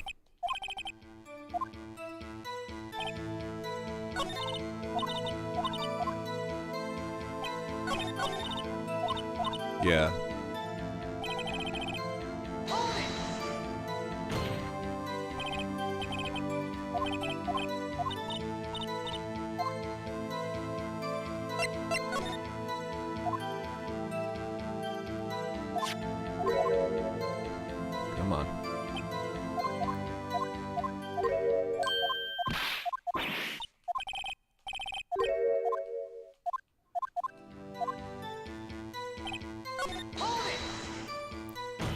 Yeah, that wasn't it.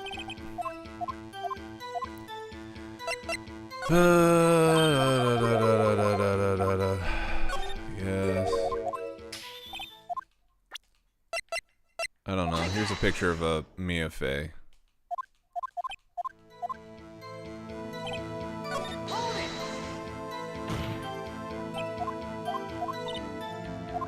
Someone just look at a guide, please.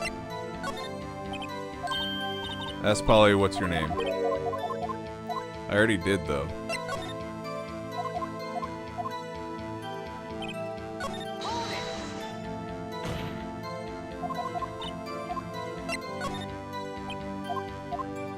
Polly, Mr. Wright. Yeah, we already know.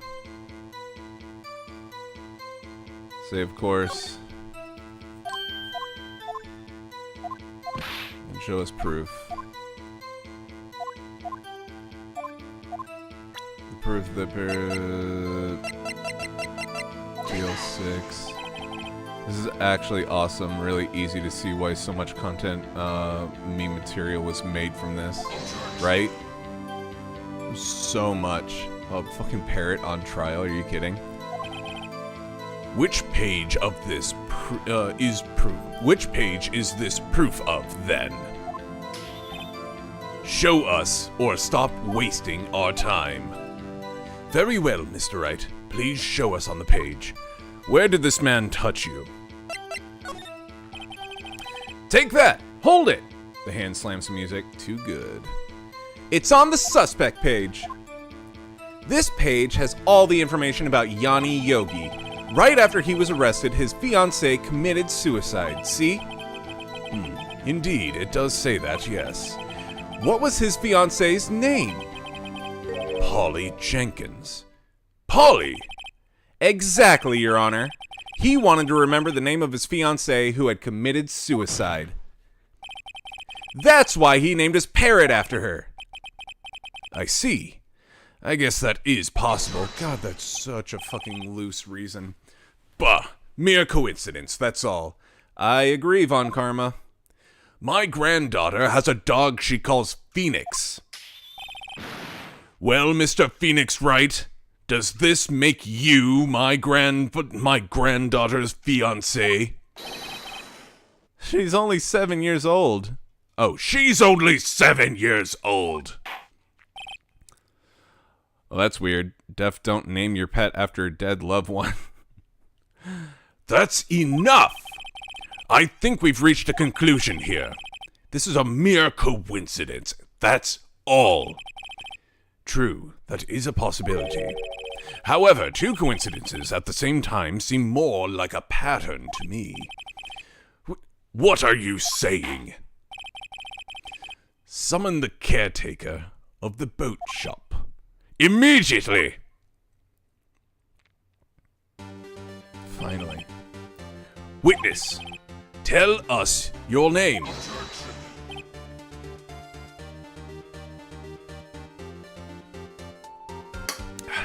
Wait. This witness, he doesn't remember. No, it's okay. Huh? I've accomplished what I wanted to do. I'm done.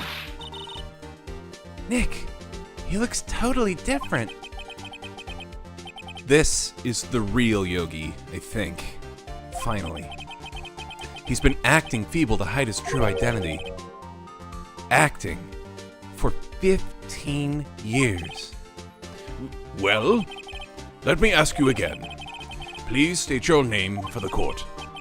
My name is Yanni Yogi. 15 years ago, I served as a bailiff in this very court.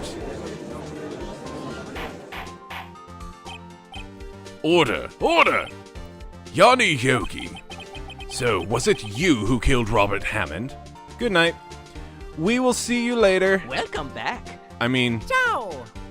Dungeon subscribes. See y'all again, probably. Thanks so much. We hope to see you again. Next Wednesday will be, Metroid Zero Mission, but, Actually, we're going to be doing a little bit of a hiatus because Ratter and I are going to be going to Japan in October. So we will see you when we see you. If you haven't joined the Discord yet, can someone drop a Discord link for Humbledum so that he knows the next time we go live with Phoenix Wright? I appreciate it. So, was it you who killed Robert Hammond? And tried to frame Miles Edgeworth for his death? Yes, it was me. I did it.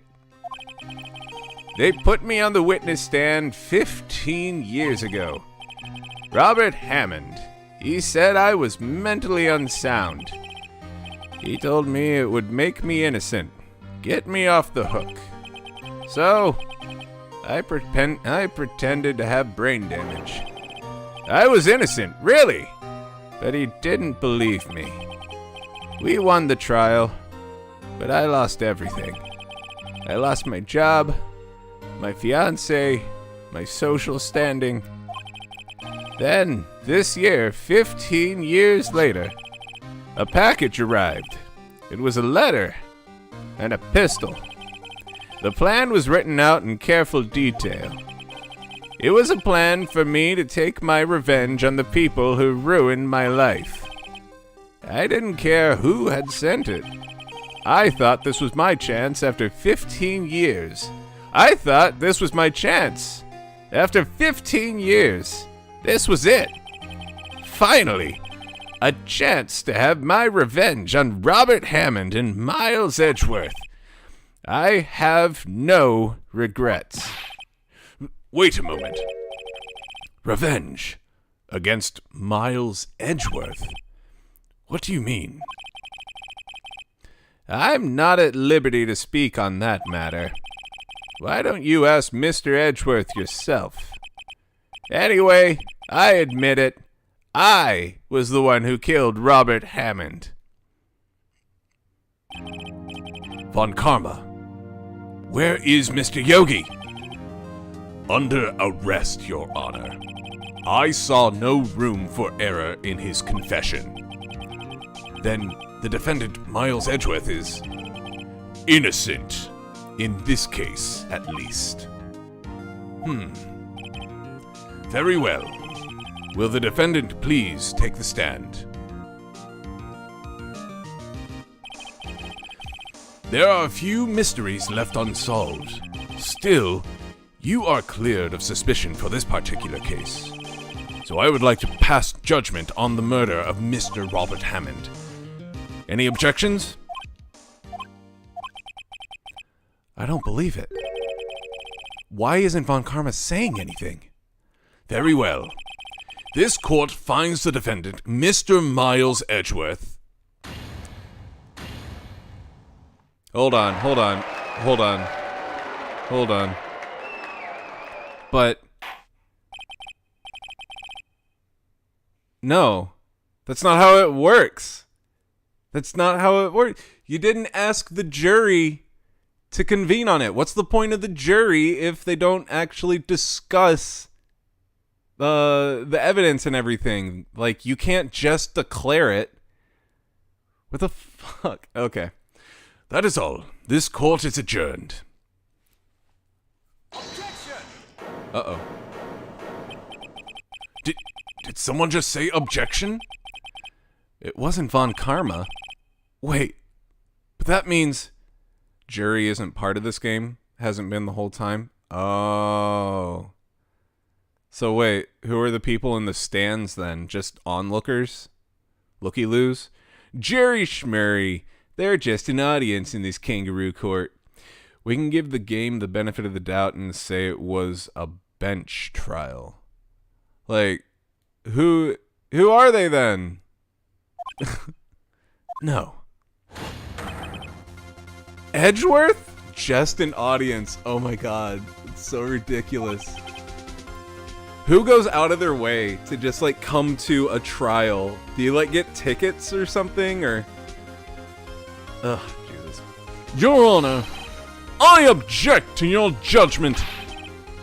What do you mean? I'm not innocent at all. As we have heard, Yanni Yogi killed Robert Hammond in revenge.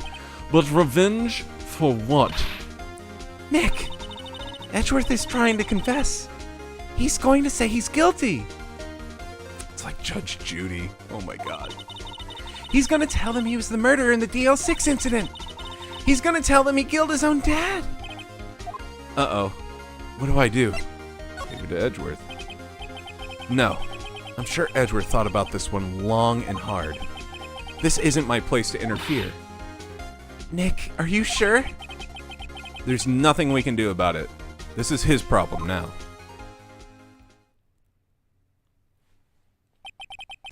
For 15 years, I have had a recurring dream. A nightmare. It's only a nightmare. That's what I told myself. But now I know it wasn't a dream. The ones I'm playing now do have a jury, and it's dumb. Yanni Yogi wasn't the killer. You mean in the incident where your father died? From the distance of the shot, it wasn't suicide either. Everything was as clear as day. The murderer, the criminal in the DL6 incident, it was me. Your Honor, I confess my guilt. I am guilty for DL6, the statute of limitations of which ends today. The culprit is me. Order! Order! This is certainly unexpected. The defendant, declared innocent, is confessing to a different crime. A crime for which the statute of limitations runs out today. I'm not really sure how I should deal with this. Bah. It's obvious. We hold a trial right here, right now. We try this man for his crime of 15 years ago. Oh, peas and carrots, peas and carrots. Statute of limitations for murder? I don't think that's how that works. I think I would like to take a 5-minute recess. During this time, I will consider the appropriate course of action to take. Court is adjourned. Okay. December 28th, 2:24 p.m. District Court, Defendant Lobby Number 2. I'm sorry, Wright. I've just wasted all of your effort. Mr. Edgeworth, I just don't believe it, sir. I mean, you killed your dad? I didn't want to believe it myself, Detective, but it's the truth. I deserve to be punished. Murder is murder, no matter what the circumstances. This is crazy! Just crazy! Nick, what are you doing? Huh? Oh, I was just reading through the court record once more. I'm getting my case ready. Your case? For what? Huh? Isn't it obvious? I'm gonna prove that Miles Edgeworth is innocent. What are you talking about, pal? He just admitted it! He confessed that he did it. In court. I'm sorry, Edgeworth. I don't believe your nightmare. What? It's just a dream. It's not real. The truth is right here in this court record. Also, the judge can't just decide to bring charges on something like that. That's DA to decide. In any case, tighten your belts. The real fight is just beginning. I'll prove you're innocent. I'll prove you're innocent. Trust me. Right.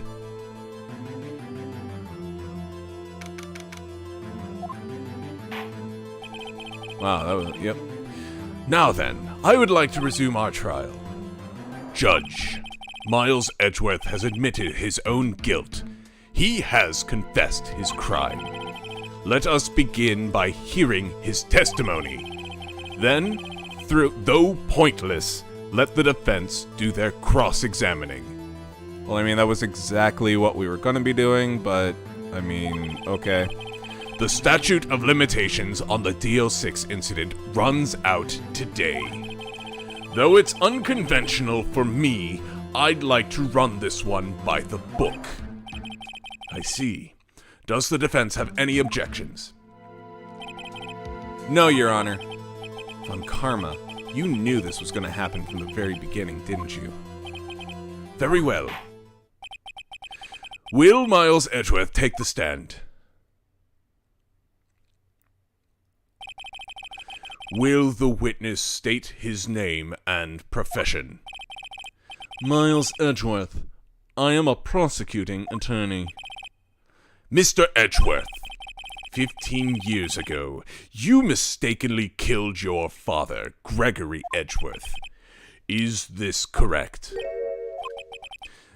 It is correct.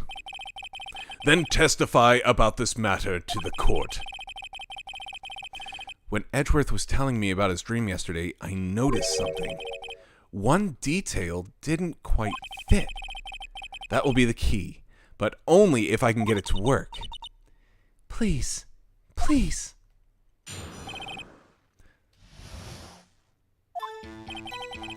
That day, I had gone to the courtroom to observe one of my father's trials.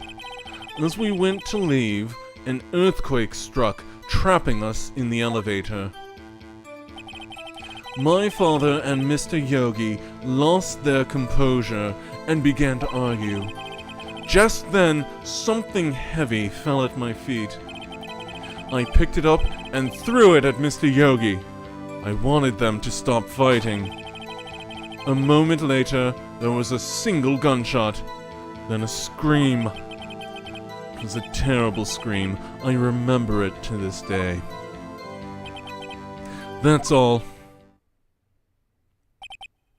And until now, you thought this memory was a dream. We were stuck in that elevator for 5 hours. The oxygen in the elevator ran out, and I lost my memory of the events. Bah, the same claim Mr. Yogi has made. Very well. Mr. Wright, your cross-examination, please. Yes, Your Honor.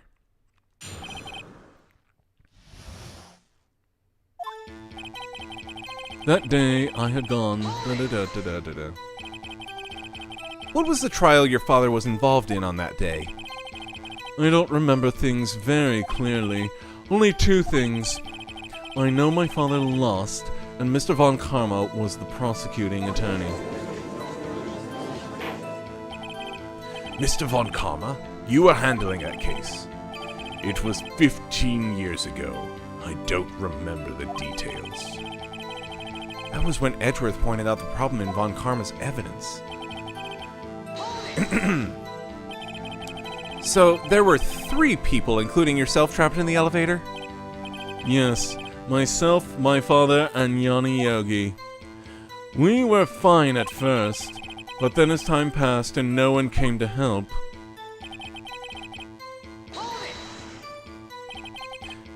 What did you do then? I was a 9-year-old boy at the time. What could I do? I was scared, trembling in the corner. But then... Boudin! What was it? A pistol. I assume it was the bailiff, Yanni Yogi's. The safety must have come off when it fell from his holster. And you picked it up. What happened next? Did you know it was a pistol when you threw it? I think I knew. I knew it was dangerous. But the air was getting so thick, I panicked. So, you're saying that you threw the pistol at Mr. Yogi? I was in a daze. A moment later, there was a single gunshot, then a scream.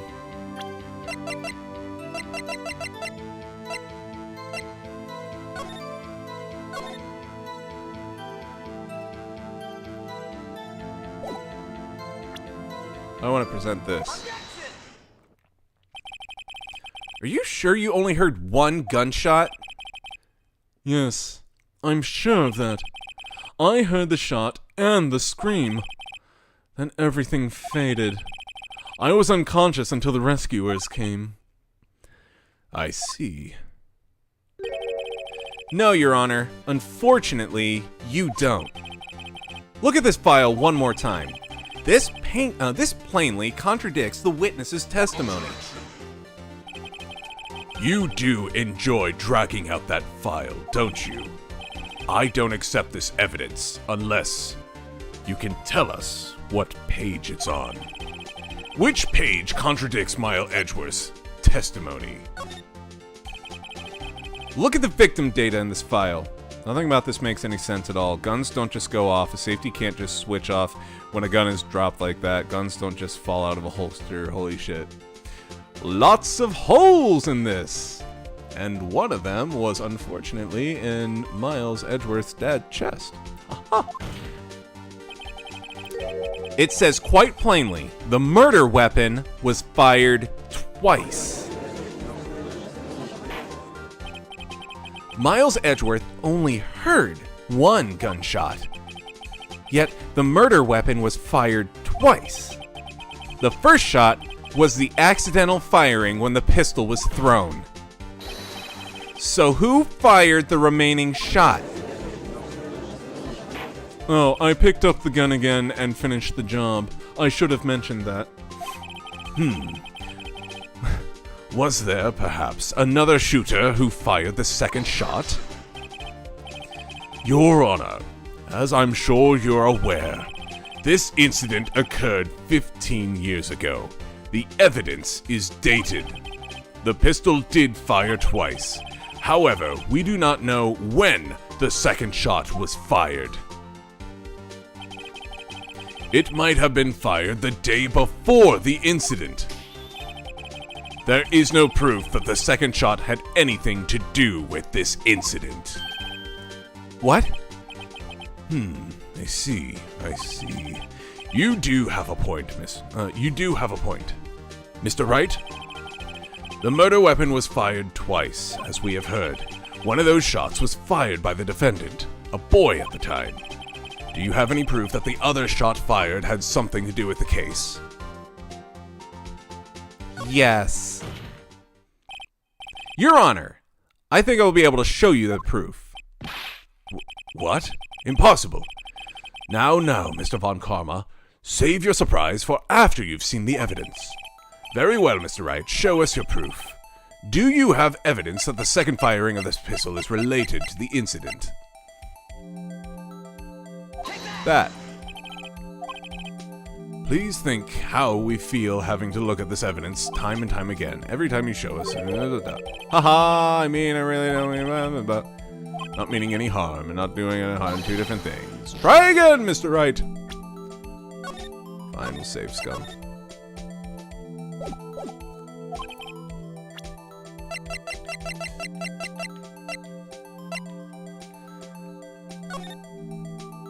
Oh, there it is.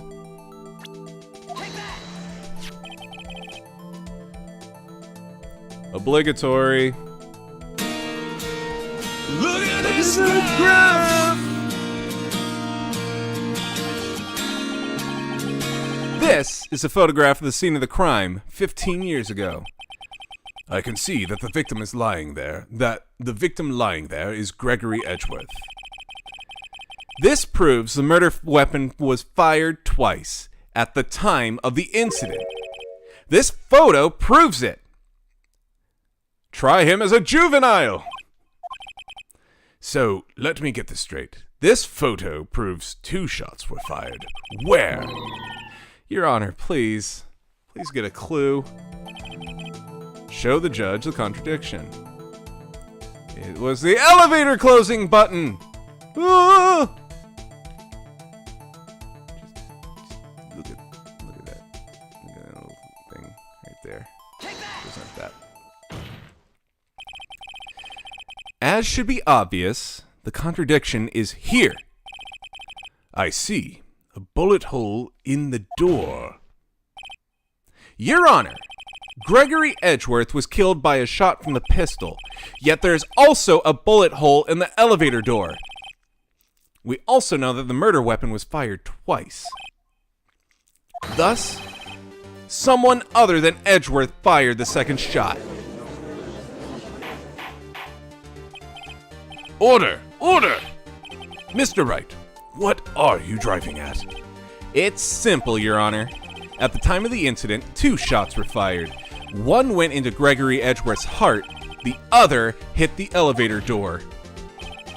Remember that the defendant lost consciousness after the shot he fired rang out.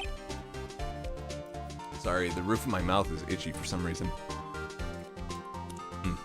In conclusion, we must agree that the second shot was fired by someone else. Mr. Wright, but who could that someone else be? The murderer, of course. I knew I should have stepped in before your wild fantasies got out of hand. Mr. Wright, look once more at the DL6 incident case file. Look closely. Try the case summary page. The case summary, that's on page 1. There's only 3 pages. Look what is written there. Not a single clue was found on the scene.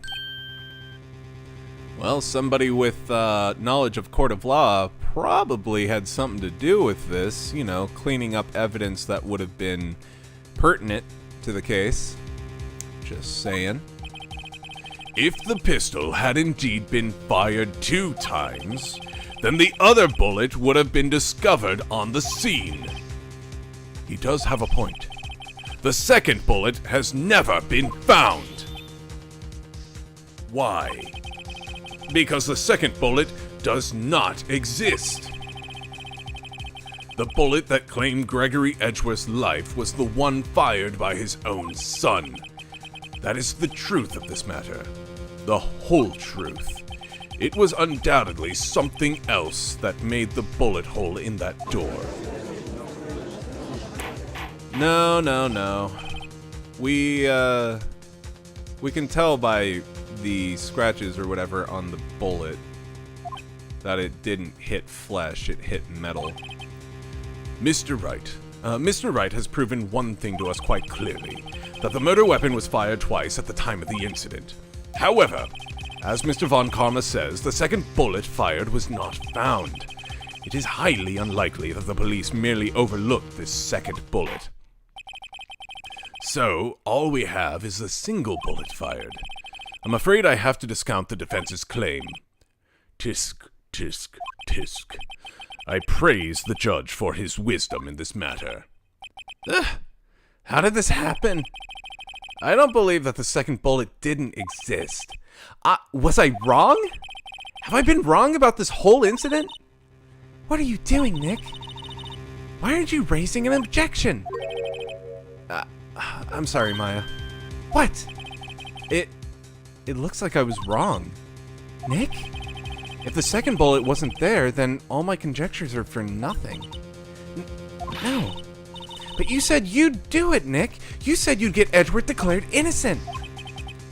I'm sorry. It's just, when I saw the photograph, I thought the 2 shots had been fired. I was so certain of it, I thought I'd won. I thought there was another person, someone else, who'd fired the killing shot. But now, I was wrong to think it could be that simple. This case has stood unsolved for 15 years. Oh, is it it? Oh, no. Wait. It might come back. There we go. We're back. That was weird. Yes, Your Honor. Do you have any objections? No. No, I do not. So you killed your father, though that was not your intention. Yes, I did. Oh no. He's accepted the guilt. Very well. The statutes of limitations on the murder of Gregory Edgeworth runs out today. Therefore, I must pronounce a verdict on the defendant today, right here. Right now. Indeed. Does anyone have any objections? I've been here before. just like my first day in court. There's so many things I know I should be saying, but my mind's gone blank. I can't find the words. Mr. Wright, I have an objection. Your Honor, I object. Tisk, tisk, tisk. Mr. Wright, on what grounds do you object? Nick? I don't know. His case is perfect. Oh no. Ah! It must exist. Oh, the second bullet. What? What did you just say? Nothing. The second bullet must exist? But where? Someone took it. It seems waiting is not going to produce us any answers from Mr. Wright. Wait, Your Honor! The second bullet! It existed! What? But we just heard proof that it did not exist. I realize that, Your Honor. I'm really grasping here. It just... someone took it from the scene of the crime. That's what happened. But who? The murderer! The murderer? Then tell us, just who is this murderer? I'm still thinking about that one. So the criminal took the second bullet, but why? Huh? First of all, how could they have found it? It's not easy to find a stray bullet, Mr. Wright. Was there some pressing need for the murderer to search for the bullet? He had to find it. Of course there was a need. That's why they took it. Bah! What possible reason could they have had? Well, the reason the murderer took the bullet away from the scene with them would be proof. Maybe they thought the bullet would be used as proof? Proof? It was a special bullet, so they took it with them. If that was the case, then they should have taken the bullet from inside Gregory as well. Huh? Why would they only take one of the two shots fired? Oh, right. If you really thought this through, I'm gonna have to penalize you. This isn't going too well. They didn't need it. Why would the murderer have spent the time to look for that stray bullet? I haven't got a clue. What's wrong, Mr. Wright? Bah. The murderer had no reason to take that bullet. You don't know. You don't want to admit it, but it's true. Had to take it. Had to take it? The murderer? What does that mean? You're thinking too normal. Think crazy. Don't think why the bullet was taken. Think why the bullet had to be taken. Mr. Wright? Yes, Your Honor. I have no idea what I'm doing. Well, the murderer had no intention of taking the bullet from the scene, but the murderer had to take that bullet. Had to, Mr. Wright? What do you mean? Well, for instance what? Maybe the bullet, hit the murderer? The bullet hit the murderer. Just saying, for instance. I mean, if it hit you, you would have taken it with you, wouldn't you? It's not like you could perform surgery right there. You know? Wait a second. I was just talking off the top of my head, but what if that's really what happened? Let me get this straight. So at the time of the murder, the murderer themselves was shot. And they left with the second bullet still inside of them, thus leaving only one bullet at the scene of the crime. Yes. I guess that's how it would work, yes. But there's a problem with that. The other two people rescued from the elevator, Miles Edgeworth and Yanni Yogi, were both unharmed. So that would mean the murderer came from outside. Yes.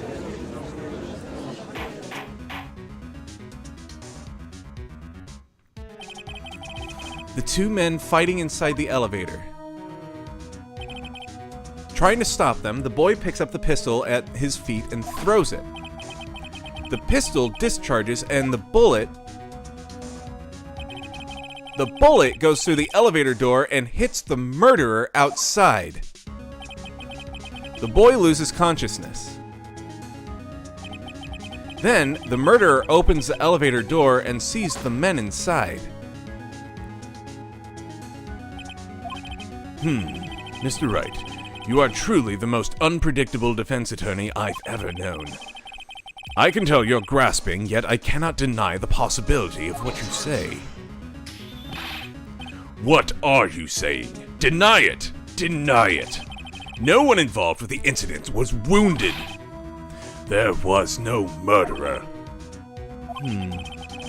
No one was wounded at the time of the incident. He's right.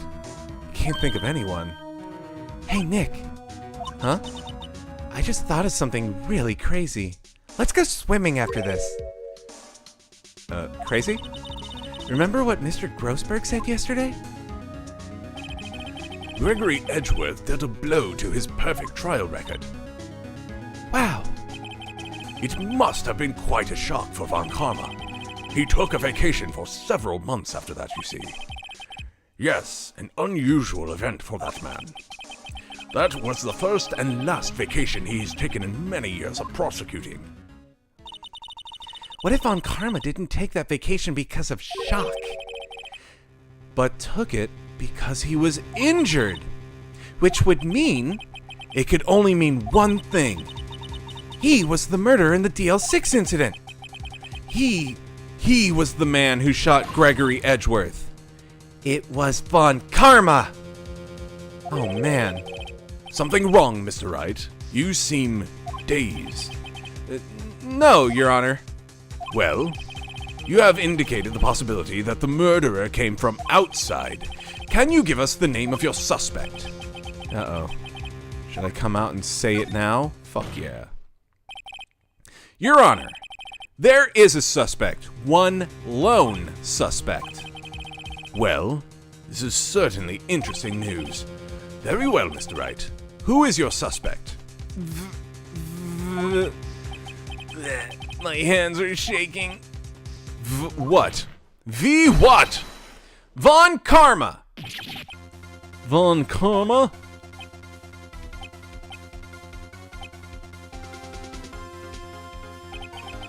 You mean the Von Karma? The prosecutor? The one standing right over there? Bah. You don't object. I see no need. Why honor this ridiculous outburst with my objection? Because you took a vacation for several months starting the day after the incident. Yet you pride yourself on a perfect record. Why would you take such a long vacation without any reason?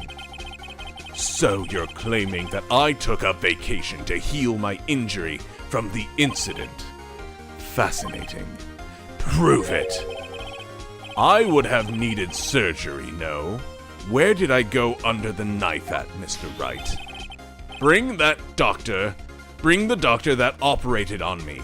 Have him testify. Nick, let's find out who his doctor is. It's no use. Edgeworth? I know Von Karma. Perhaps too well. He's perfect. He wouldn't leave clues.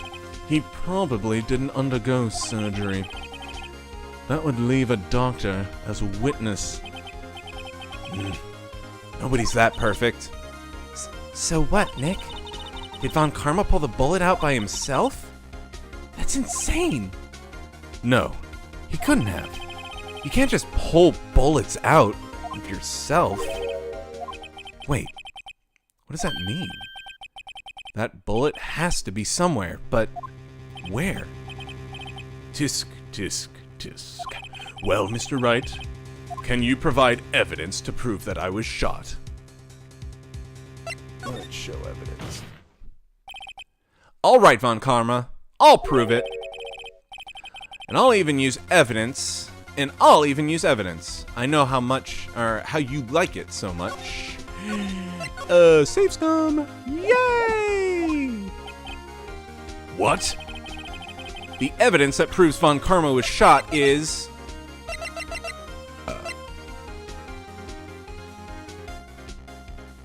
Did it. Oh! It's still in your shoulder. Von Karma is perfect. He wouldn't risk surgery, leaving an evidence trail. So then, I ask, where is that bullet now?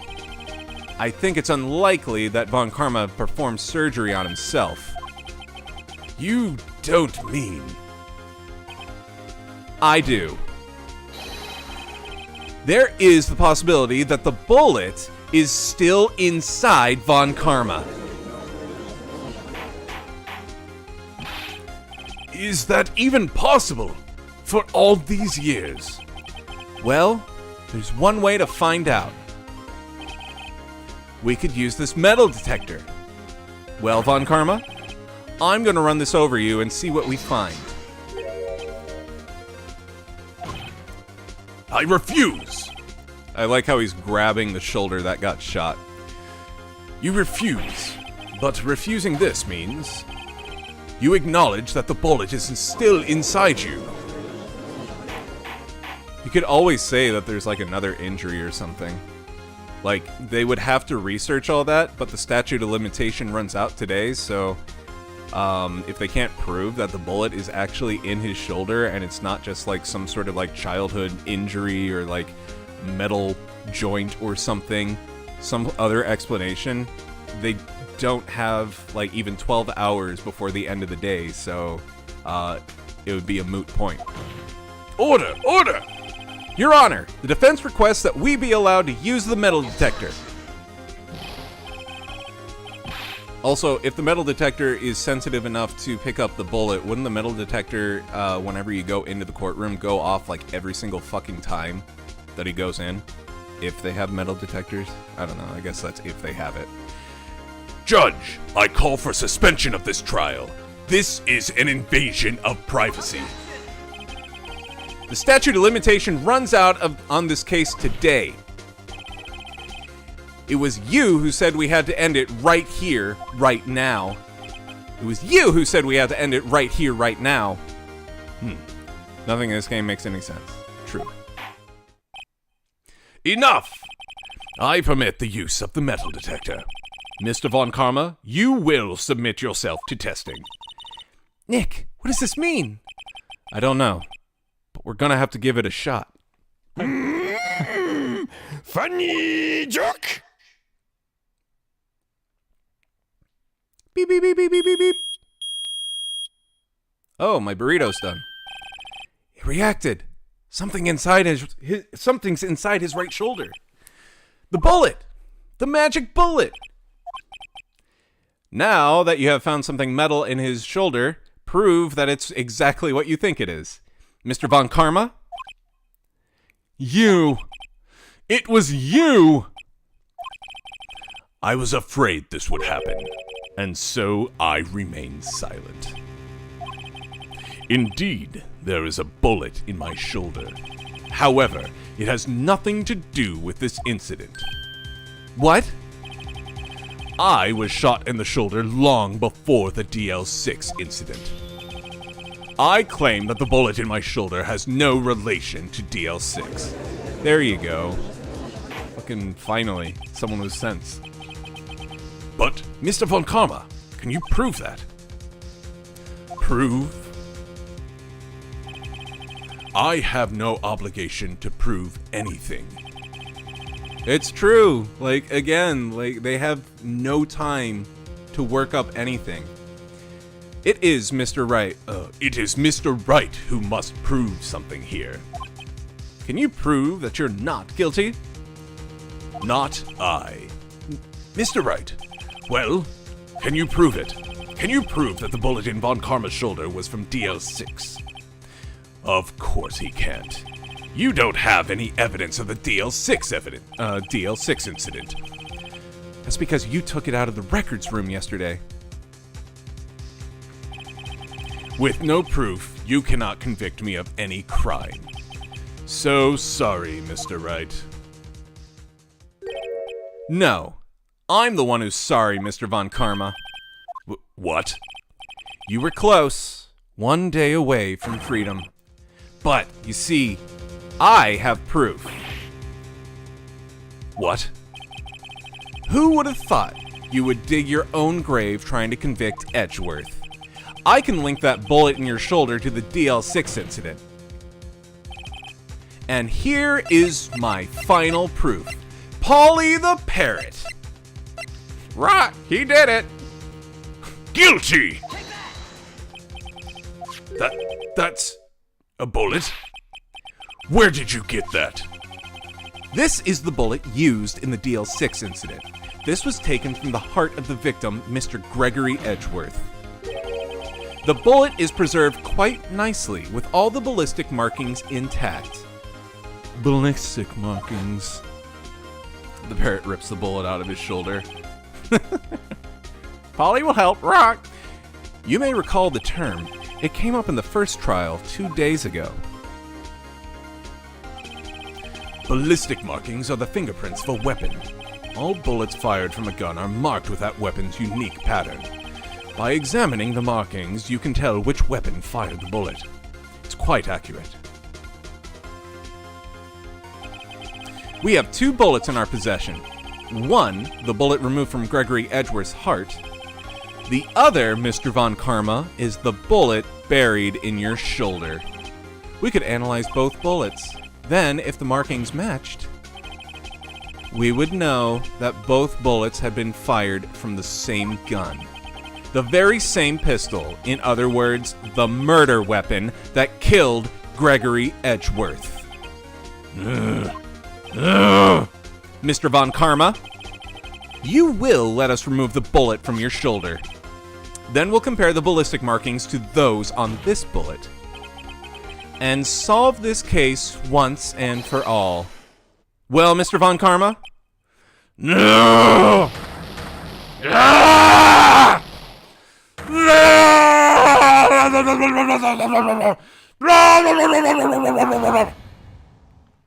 That scream. I've heard that scream before. Wait, I know! Help, I can't breathe! Quiet, I said quiet! You're not making this any easier. Stop breathing my air!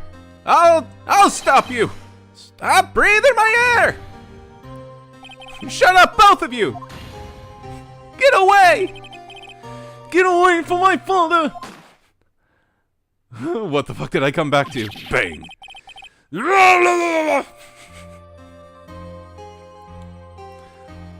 I've heard that scream before. Just imagining the scream in his head is exactly how Chill portrayed it. It's the scream I heard in the elevator 15 years ago. Von Karma, it was you who screamed. Mr. Von Karma? Edgeworth! Only you! So it was you. You and your father are my curse! Your father shamed me with a penalty on my record! And you left a scar on my shoulder that would never fade! I'll bury you! I'll bury you with my bare hands! Death! Death! 15 years earlier. Chief Prosecutor, I am sorry. Von Karma, it's not like you to make this kind of error. I never would have thought that Edgeworth would be the one to catch you. I was careless. I'm sorry, but you will have to be penalized. I've covered for you in the past, but not this time. Edgeworth! It was a shock like none I had ever known. Me? Penalized? It took hours for me to regain my composure. Suddenly, I found myself in the darkness. I was in the court records room. I must have wandered in there without thinking where I was going. The room was pitch black. The lights must have gone out. I went out into the hall and felt my way to the elevator. I pressed the button, but nothing happened. Then, there was a noise. I was in pain, a horrible, burning pain in my shoulder. Just then, the lights came back on. The elevator door opened before my eyes. I saw 3 people inside, all lying unconscious from oxygen deprivation.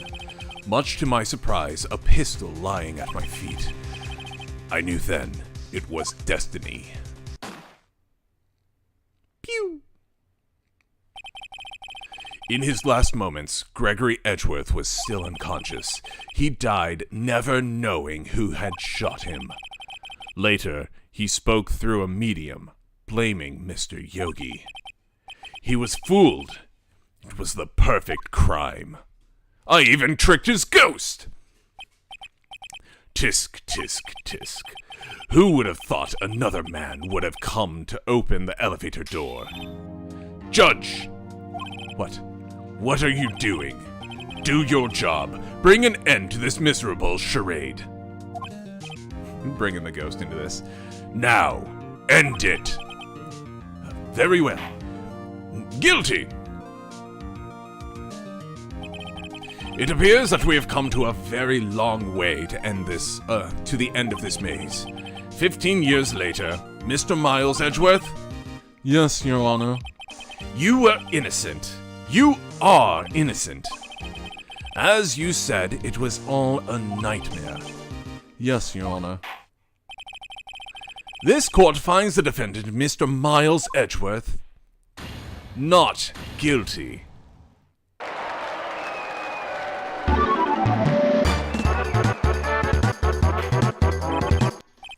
That is all. This court is adjourned. December 28th. Nick, we did it! Did you see his face? Von Karma looked even paler than usual. He's pretending to be all cool, but inside, you crushed him, Nick. Crushed! I gotta say, I'm impressed. It was pretty close, though. I was sure we had it. I know, I was on the verge of tears the whole time myself. But now it's all just a good memory. So it's finally over, Edgeworth. Right. Yeah? I'm not sure how to say this. I know. Try, thank you. I see. Thank you, Wright. You're welcome. I think you could have done better than that. Sorry. I'm not good at this sort of thing. You gotta learn, Edgeworth. She's got you there. Whoop! Amazing, pal! You pulled through just like that. I thought you would. I'll never forget this. I owe you one, pal. And tonight, let's party. Dinner's on me. Yeah, my salary went down a bit this month, but who cares? See, Mr. Edgeworth? You should take a lesson from Mr. Gumshoe. That's how you should say thank you. I see. Whoop! I feel foolish. Don't worry. Take it a little at a time. You'll get used to it. It's been 15 years since I've seen Edgeworth this unguarded. Hey, y'all! Lotta! Y'all were great in there. Thank you. Yo, Edgeworth, congrats! Thank y'all very much. I knew you were innocent from the start, of course. Just look at you. You wouldn't stick your hand in the cookie jar even if no one was there. You were the witness on the first day of the trial, weren't you? Yeah, well, let bygones be bygones, eh? Hey? Speaking of which, what are you doing now, Lotta? Who, me? I went back to college. I gave up trying to be an investigative photographer real quick. Really? That's too bad. Huh? Isn't that the hot dog guy from the park? Huh? It's over, Nick! My life is over! Why the sad face, Larry? What happened now? Oh, Nick! I'm not long for this world. You don't look sick. It's Keonce. She's going to live in Paris. Paris, Nick! She's gonna leave me behind. Should have seen that coming. Yo, Edgy, there you are! Yes, here I am. Congrats, Edgy! Here, a little gift from me and the celebration. Celebration? That's unusual for you. Harry Butts, you come along tonight too? You come along tonight too. My treat, pal. Huh? Thanks. Looking forward to it. Yo, Nick, that's the suit that questioned me. When he says treat, that's not police talk for prison food, right? I think you'll be fine, Larry. Right. Yeah? What's up? That envelope that Larry gave me. It's got money in it. Well, yeah, that's not strange. People give money away to celebrate sometimes. It's $38, right? Huh? What a weird amount. I mean, it's not a little, but it's not a lot either.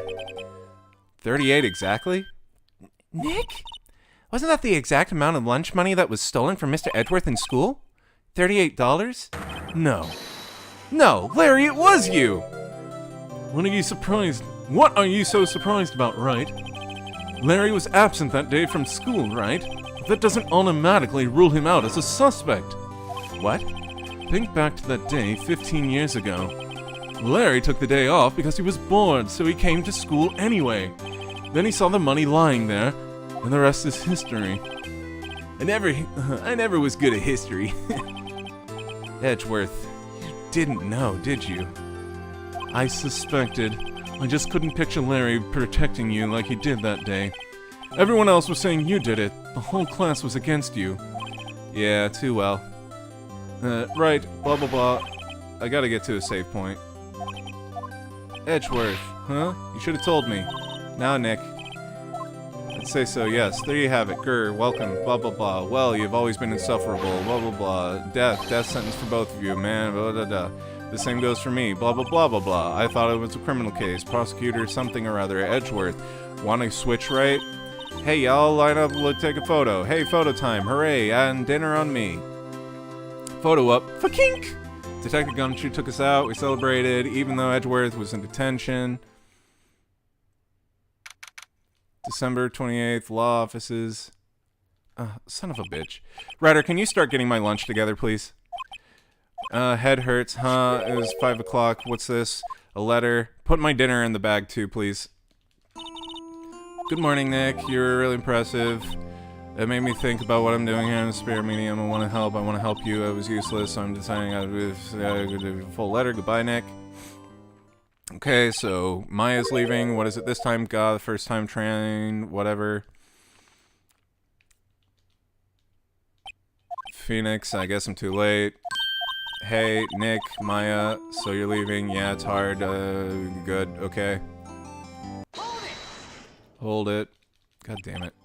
Wait, what? I never... Oh, on the last day of trial, you heard my sister? Yeah, her only voice. Well, that was my sister, Detective Gumshoe, useless Nick, karma. I didn't do anything. All I did was wander around in days. Evidence. Show Maya some evidence to cheer her up. I don't know. Here's your mom. Huh? Sorry, Nick. I guess... Oh. No, this isn't evidence either, but one day I'll come back and I'll be useful. Okay, bye. So this is it. See you later.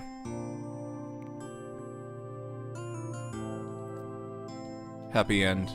Look at her cry. Thanks, Nick. And so the story ends. Say goodbye. Now a new story begins with the same old crazy cast of characters.